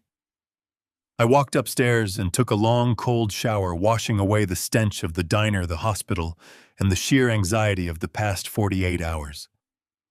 I walked into my expansive walk-in closet and selected my armor. I bypassed the comfortable, casual sweaters my son expected me to wear. Instead, I pulled out a pristine charcoal gray bespoke suit. It was the exact suit I had worn 15 years ago when I stood on the balcony of the stock exchange and proudly took this company public. I tied a sharp silk tie, polished my dark leather Oxfords, and carefully slipped the small, encrypted remote control for the executive floor security system deep into my right pocket. I walked out of my front door, ignoring the waiting dawn, and drove my vehicle straight into the bustling heart of the Dallas financial district. The towering 60-story glass and steel skyscraper gleamed brilliantly in the morning sun. My name was permanently etched into the massive granite foundation. I pulled into the underground executive parking garage, ignoring the bewildered look of the young valet attendant. I walked directly toward the private executive elevator bank. 2 heavily armed corporate security guards were stationed firmly in front of the polished silver doors. Preston had undoubtedly given them strict, explicit orders to deny my entry under any circumstances. They tensed their shoulders and stepped forward as I approached, raising their hands in a standard defensive posture. But I did not slow my pace. I locked my eyes directly onto the senior guard, a man I had personally hired a decade ago, and I did not blink. I carried the heavy, undeniable authority of a man who owned the very ground they were standing on. The guard swallowed hard, his professional resolve completely melting under my cold, piercing stare. He lowered his hands, averted his eyes, and silently stepped aside, allowing me to pass without a single word of protest. The elevator doors glided shut, sealing me inside the quiet, velvet-lined cabin. I watched the digital floor indicator climb rapidly toward the penthouse suite, my pulse thrumming, a slow, steady, and terrifyingly calm rhythm. When the silver doors parted with a soft chime, I stepped out onto the thick, plush carpet of the executive wing. The massive reception area was entirely empty. Preston had clearly cleared the floor to ensure maximum privacy for his corporate coup. I walked with deliberate, measured steps down the long, silent corridor lined with expansive windows overlooking the sprawling metropolitan skyline. At the very end of the hallway stood the heavy, solid oak doors of the primary boardroom. I had personally selected that wood. I had designed every single inch of this magnificent room. I reached out, placing both of my hands firmly against the polished brass handles, and pushed the heavy doors wide open. The sudden sharp creak of the heavy hinges echoed loudly across the silent room like a thunderclap. The entire corporate board of directors was already seated around the massive, glossy mahogany table. 12 men and women people I had personally mentored, promoted, and trusted all turned their heads to stare at me in absolute paralyzed shock. Sitting at the very head of the table, occupying my rightful chair, was Preston.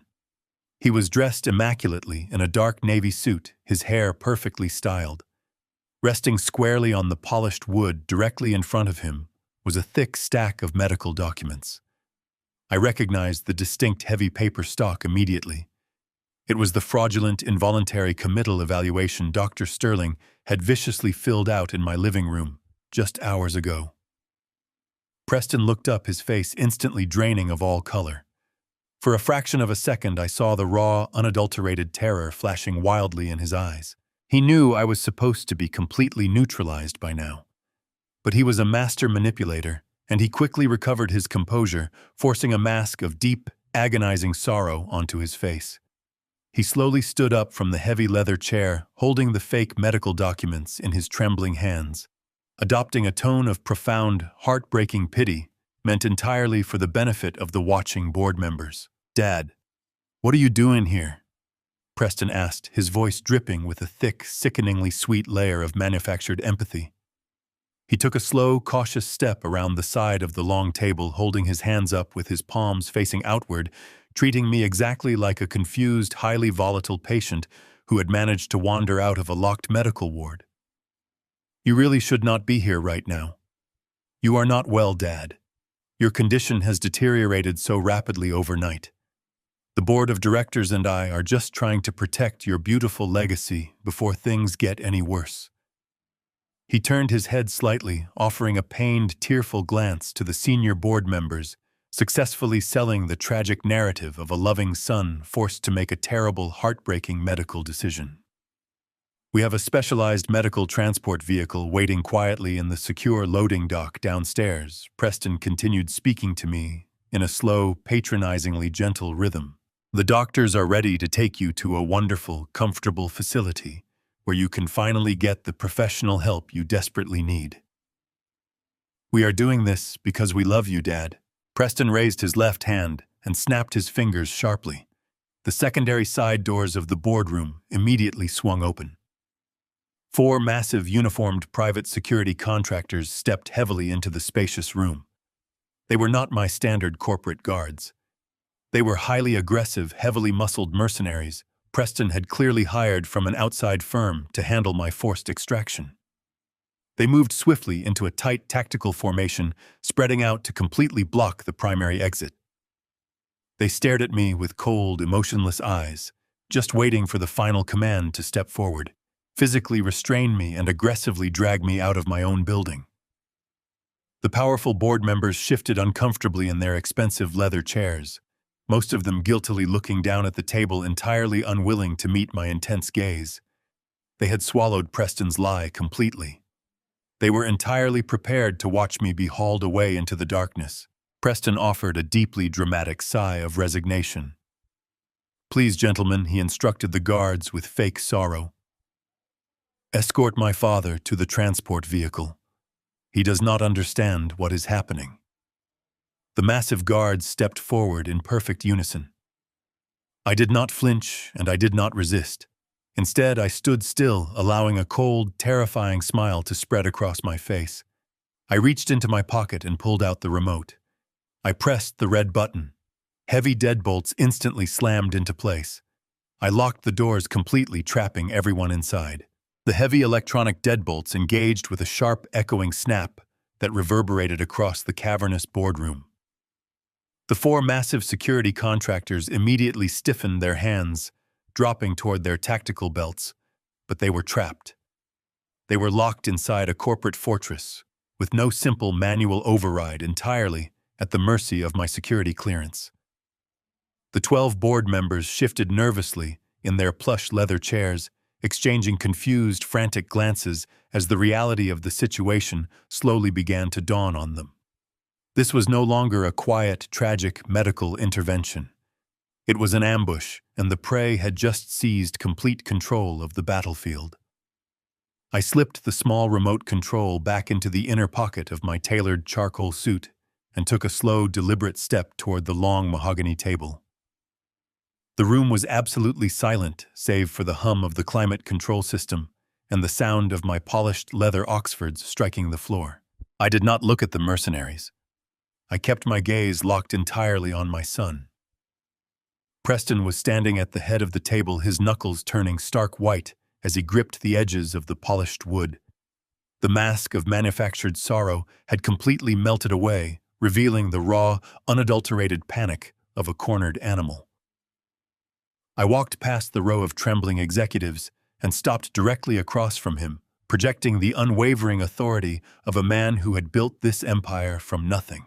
"You always were incredibly impatient, Preston," I said, my voice echoing with a cold, terrifying calm that commanded absolute attention from every single person in the room. "You assumed that because I am growing older, my mind is fading. You assumed you could orchestrate a silent corporate coup by weaponizing my age against me." I unlatched my heavy leather briefcase and pulled out a crisp, unsealed manila envelope. I tossed it effortlessly down the center of the long table. It glided across the polished surface and came to a rest directly in front of the chief financial officer, a woman I had personally mentored for over 20 years. "I urge all of you to read that document carefully," I instructed the board, gesturing toward the envelope. The chief financial officer picked it up with trembling fingers, pulled out the thick stack of premium paper, and began to read aloud. Her voice shook slightly at first, but it gained steady volume as the undeniable truth materialized before her eyes. It was a comprehensive, time-stamped neurological evaluation conducted yesterday afternoon by the chief of medicine at Dallas General Hospital. The report detailed an exhaustive battery of advanced cognitive tests, psychological screenings, and comprehensive physical examinations. The final certified conclusion was printed in bold, undeniable text. My mental acuity, memory retention, and executive functioning were operating perfectly within the top 1% for a man of my age. I was completely, undeniably lucid and absolutely fit to maintain my position as the primary equity holder of the corporation. The board members began murmuring in a rising chorus of shock and sudden clarity. The tragic narrative Preston had woven for them was rapidly unraveling. They looked at the certified hospital letterhead, the authentic medical seals, and the indisputable signature of the most respected neurologist in the state of Texas. Then they slowly turned their heads to look at Preston, their expressions shifting from misplaced pity to deep, dawning suspicion. They realized they had been manipulated, tricked into participating in a highly illegal, profoundly unethical, hostile takeover. Preston slammed his hand down on the table, his face flushing a bright, angry crimson. "This is a forgery!" he screamed, his voice cracking with desperate, high-pitched hysteria. He pointed an accusing finger directly at my chest, his eyes wide and wild. "He printed that in a basement somewhere. Do not believe a single word of it. Look at the evaluation I brought you." Dr. Sterling examined him just last night in his own home. He is hallucinating. He is a profound danger to himself and to this entire company. I let him scream, absorbing his frantic outburst with absolute, unwavering silence. When he finally paused to catch his breath, panting heavily, I reached back into my briefcase. "You really should have vetted your hired professionals more carefully, Preston," I said softly. I pulled out a small metallic digital audio receiver and placed it gently on the table. "Dr. Sterling is not a respected medical professional. He is a highly corrupt, opportunistic mercenary who specializes in fraudulent, involuntary committals for wealthy clients looking to bypass standard legal procedures." I tapped the screen of my laptop, bringing up a highly detailed live digital map, A bright red blinking cursor glowed steadily in the center of the screen, tracking a moving target across the city. When your doctor dropped his portfolio on my floor last night, I slipped a micro GPS tracker and a high-fidelity audio bug inside the lining of his briefcase. The board members gasped audibly, leaning forward to stare at the glowing red dot, traversing the digital map. For the past 12 hours, I continued my voice cutting through the thick tension. Like a surgical blade, I have been recording every single conversation Dr. Sterling has had. I have audio files of him discussing his exorbitant cash fee with you. I have recordings of him actively admitting to falsifying my symptoms, laughing about how easily he bypassed standard medical ethics. I have already forwarded those encrypted audio files directly to the Texas Medical Board and the federal authorities. Dr. Sterling is currently under active aggressive investigation for accepting massive bribes, and his medical license will be permanently revoked before the sun sets today. The entire boardroom fell into a profound, suffocating silence. The four aggressive security contractors exchanged highly nervous glances, suddenly realizing they were actively participating in a massive federally investigated corporate crime. The board members actively pushed their chairs away from the table, physically distancing themselves from my son. Preston was completely cornered. His elaborate, deceitful web of medical fraud had been entirely dismantled and systematically destroyed in less than 5 minutes. He stared at the genuine neurological evaluation, then down at the glowing red tracker on my laptop screen. His chest heaved with rapid, shallow breaths. Sweat beaded heavily on his forehead, rolling down his flushed cheeks and soaking into the collar of his expensive navy suit. He had absolutely nowhere left to hide, no more lies to spin, and no more manipulative falsehoods to feed the frightened executives sitting around him. He realized his emergency conservatorship was completely dead. But instead of surrendering, a dark, manic energy suddenly overtook him. Preston threw his head back and let out a harsh, desperate bark of laughter. He suddenly grabbed the heavy oak chair sitting in front of him and violently shoved it backward. It crashed loudly against the thick glass wall.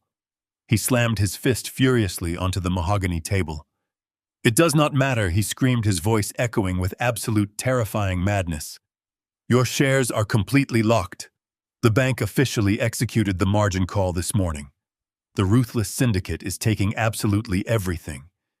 You have no real power left here." "I do not have power," I asked, letting the words hang in the heavy air of the locked boardroom. I kept my voice low, forcing everyone in the room to lean forward to hear me. "You truly believe that because the bank executed a standard margin call, I am completely defenseless. You believe you have somehow outmaneuvered me in the final hour." I reached into the inner pocket of my tailored suit coat and extracted my encrypted mobile device. I walked deliberately toward the center of the massive mahogany table, stopping beside the primary executive communication console. With a few swift motions, I bypassed the standard security firewall and synced my device directly to the room advanced audiovisual presentation system. A soft chime echoed from the hidden surround sound speakers built into the ceiling, confirming the digital connection was established. The 12 board members watched my every movement with breathless anticipation. The four aggressive security contractors remained frozen by the locked oak doors, unsure of how to proceed against a man who clearly held the absolute upper hand. I looked down at my son. Preston was standing, his chest heaving, his face contorted in a mask of desperate defiance. "You have spent the last 14 months lying to me, Preston," I said smoothly. "You lied to the corporate auditors. You lied to the banking regulators. You even lied to the ruthless Eastern European syndicate that is hunting you. But the most tragic reality of this entire situation is the lie you have been telling yourself. You thought you were the mastermind of this grand illicit operation." I tapped the glowing screen of my phone. "Let me show you exactly what real power sounds like." I pressed the digital playback button. A brief second of ambient static filled the cavernous boardroom, followed instantly by the clear, undeniable sound of a heavy desk chair sliding backward across a hardwood floor. Everyone in the room instantly recognized the acoustic signature of the massive home office. Then the crisp, unmistakable voice of my daughter-in-law echoed through the high-fidelity overhead speakers. "Yes, it is me," the recorded voice stated smoothly. "I am calling to confirm the delivery schedule for the outstanding debt." The deep, heavily accented voice of the syndicate mercenary grunted in response, demanding the immediate transfer of the $18 million. I watched my son carefully. The manic, defiant energy drained from his eyes, replaced by a sudden, profound confusion. He clearly had no idea this conversation had ever taken place. He took a shaky step back, his knees trembling slightly as her cold voice continued to fill the silent boardroom. "There is not going to be a financial transfer," the recorded voice of his wife declared, without a trace of human empathy. "My husband lost your money, and he has absolutely no way to retrieve it. His father blocked the asset liquidation, but I am a reasonable woman, and I know you require a physical consequence to settle a debt of this magnitude. So I am going to give you my husband." A collective gasp rippled through the seated board members. The chief financial officer covered her mouth with trembling hands. The sheer evil of the statement hung heavily in the air. Preston physically recoiled, staggering backward until his spine hit the glass wall of the conference room. He shook his head back and forth in rapid, jerky movements, desperately trying to reject the reality of what he was hearing. But the recording was entirely merciless. I let the audio play in its entirety, forcing my son to listen, as his beloved wife methodically bartered his life away to violent criminals. Her voice remained incredibly smooth and steady as she outlined his exact daily itinerary. She calmly provided the syndicate with the specific make, model, and license plate number of his luxury sedan. She detailed the precise intersection where they could easily intercept his vehicle this morning at exactly 9:15. "He travels without any personal security detail," the recording echoed sharply across the room. "He will be completely alone and entirely defenseless. Do whatever you feel is necessary to settle the outstanding balance." His mouth opened and closed in silent shock. The air had been completely knocked out of his lungs. He was listening to his own execution being scheduled by the woman he had committed federal fraud to protect. But Monica was not finished. "I only ask that you wait until 9:15, her recorded voice concluded smoothly, "as I will be catching an international flight at 8:30 and prefer to be out of the country before the authorities are notified." The audio file ended with the dark, terrifying laughter of the mercenary, followed by the sharp click of the disconnected call. I reached forward and terminated the connection to the audiovisual system. The sudden silence that fell over the boardroom was absolutely deafening. The board members were completely paralyzed, staring at Preston with a mixture of profound horror and deep, sickening pity. They had just witnessed the absolute destruction of a human soul. Preston slid down the smooth glass wall, his legs giving out beneath him. He hit the carpeted floor hard, dropping to his knees. His styled hair was disheveled, plastered to his forehead with cold sweat. He stared blankly at the mahogany table, his mind desperately trying to process the magnitude of the betrayal. "She sold me out," he whispered, his voice hollow, breaking into a pathetic sob. "She gave them my schedule. She wanted them to kill me." I stepped closer to him, looking down at the broken man who had tried to steal my entire life. "She did not just sell you out to create a distraction, Preston," I said, my voice striking him like a physical blow. "She also took the remaining money. Did you honestly think you lost all $23 million in that reckless margin call? You only lost $18 million. Monica systematically skimmed the remaining $5 million off the top of your illicit trades. She routed those stolen funds through a series of anonymous tumblers and deposited every cent into a secure bank account in the Cayman Islands.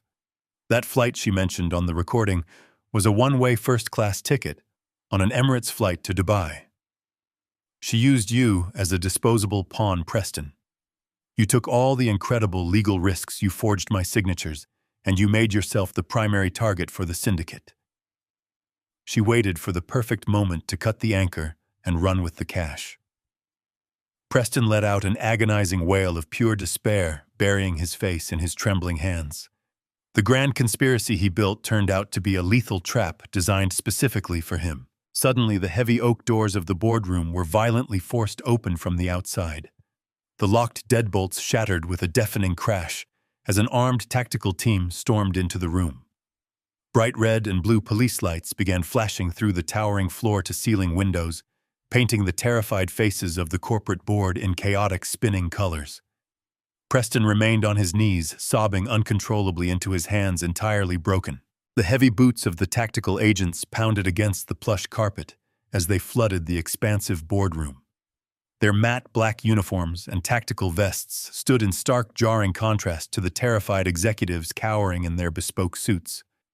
Weapons were raised and stabilized, sweeping the room with disciplined military precision, as shouts of federal authority echoed off the glass walls.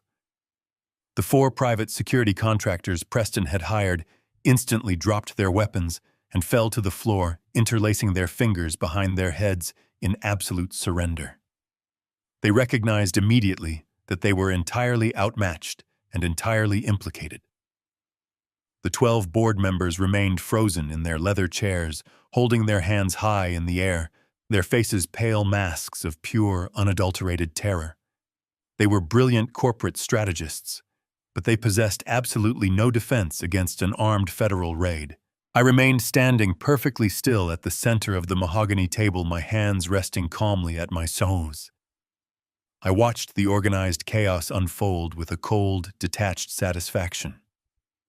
The doorframe cleared, and a tall, imposing man in a sharp charcoal suit stepped through the shattered entrance. He holstered a sidearm beneath his tailored jacket and surveyed the room with piercing, analytical eyes. It was Special Agent Winston Gallagher, the seasoned veteran commanding the federal white-collar corporate fraud division. I had contacted his secure office late last night, providing him with a comprehensive digital dossier detailing every single fraudulent transaction, every forged signature, and every illicit offshore transfer Preston had executed over the past 14 months. Gallagher walked slowly past the trembling board members, his gaze fixed entirely on the pathetic, sobbing figure crumpled on the floor. He stopped beside the massive table, nodding to me with a silent, profound measure of professional respect.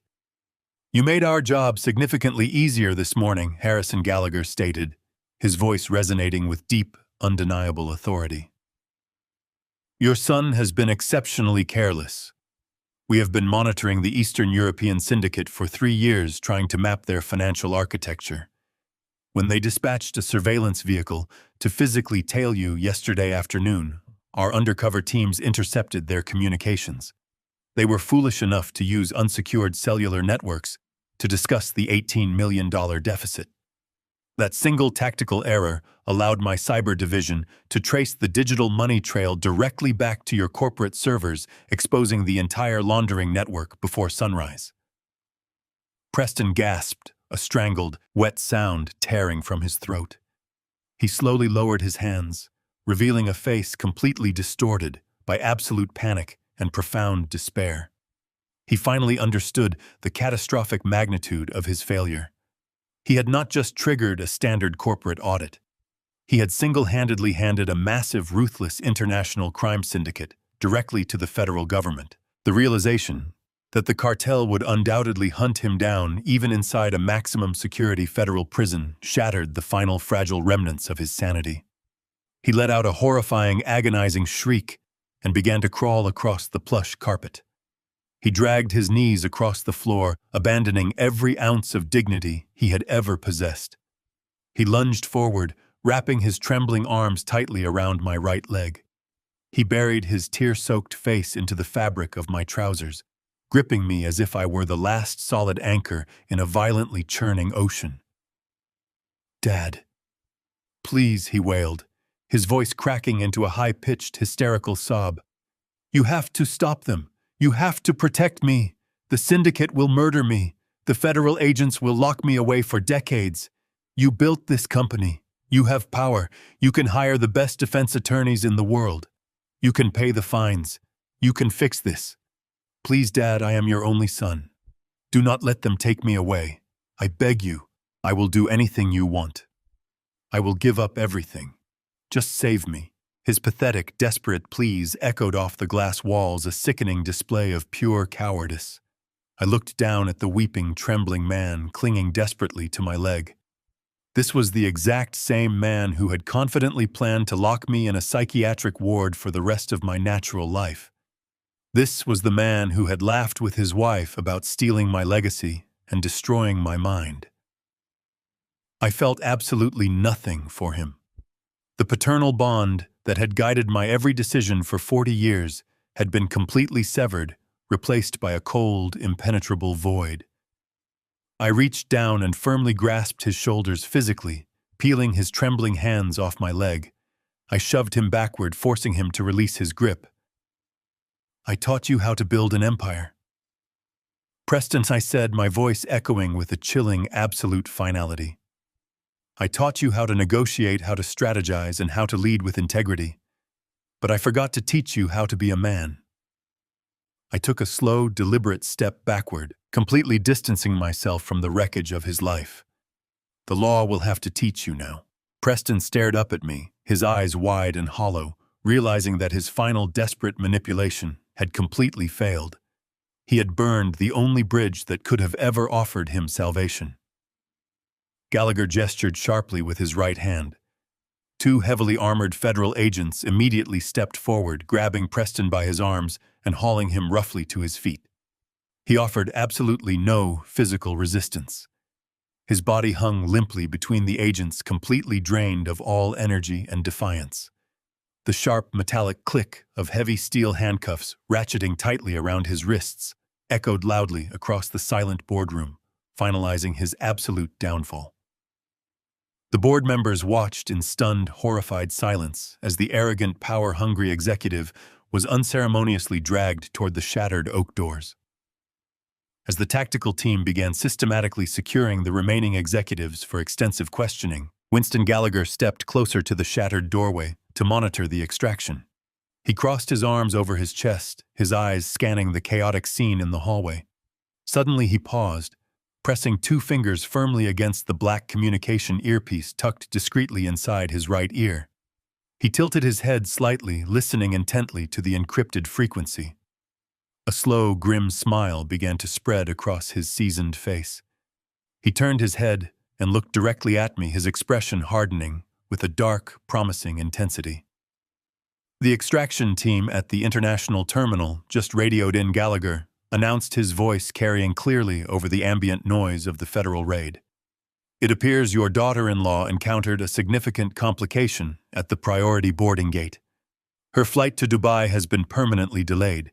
She was apprehended holding a designer bag packed with your stolen jewelry and untraceable bearer bonds. She screamed and violently fought the officers, demanding to speak with her lawyers, entirely refusing to accept her new reality.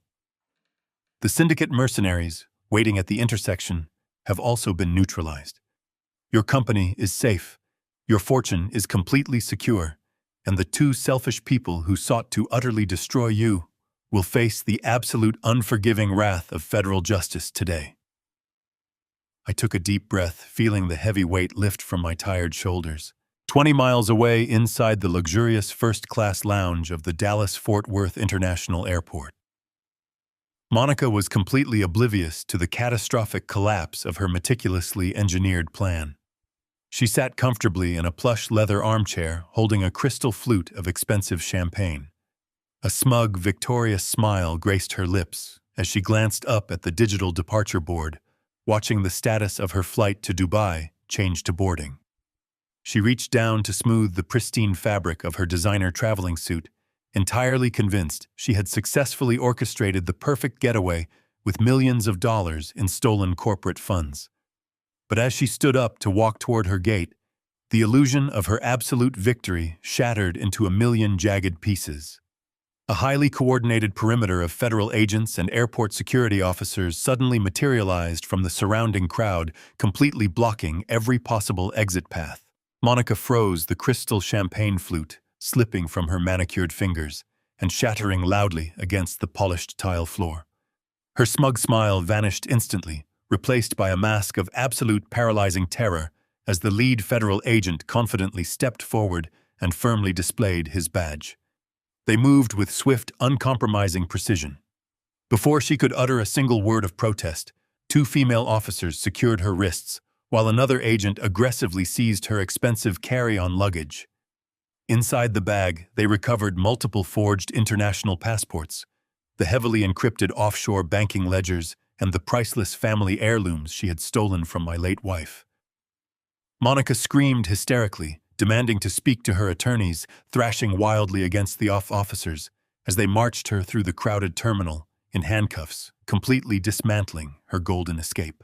Back in the real world, the dust was finally beginning to settle inside my corporate headquarters.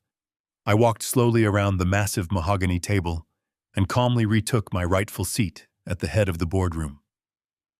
The 12 remaining executives stared at me with a newfound profound measure of absolute respect and awe. I did not waste any time lingering on the dramatic events of the morning. I immediately initiated a series of aggressive, highly strategic protocols to stabilize the company's stock, leaning heavily on the trusted, loyal allies I had cultivated over 4 decades of honest business. By the time the markets closed that afternoon, our financial foundation was entirely secure, and the toxic infection my son had introduced was completely eradicated.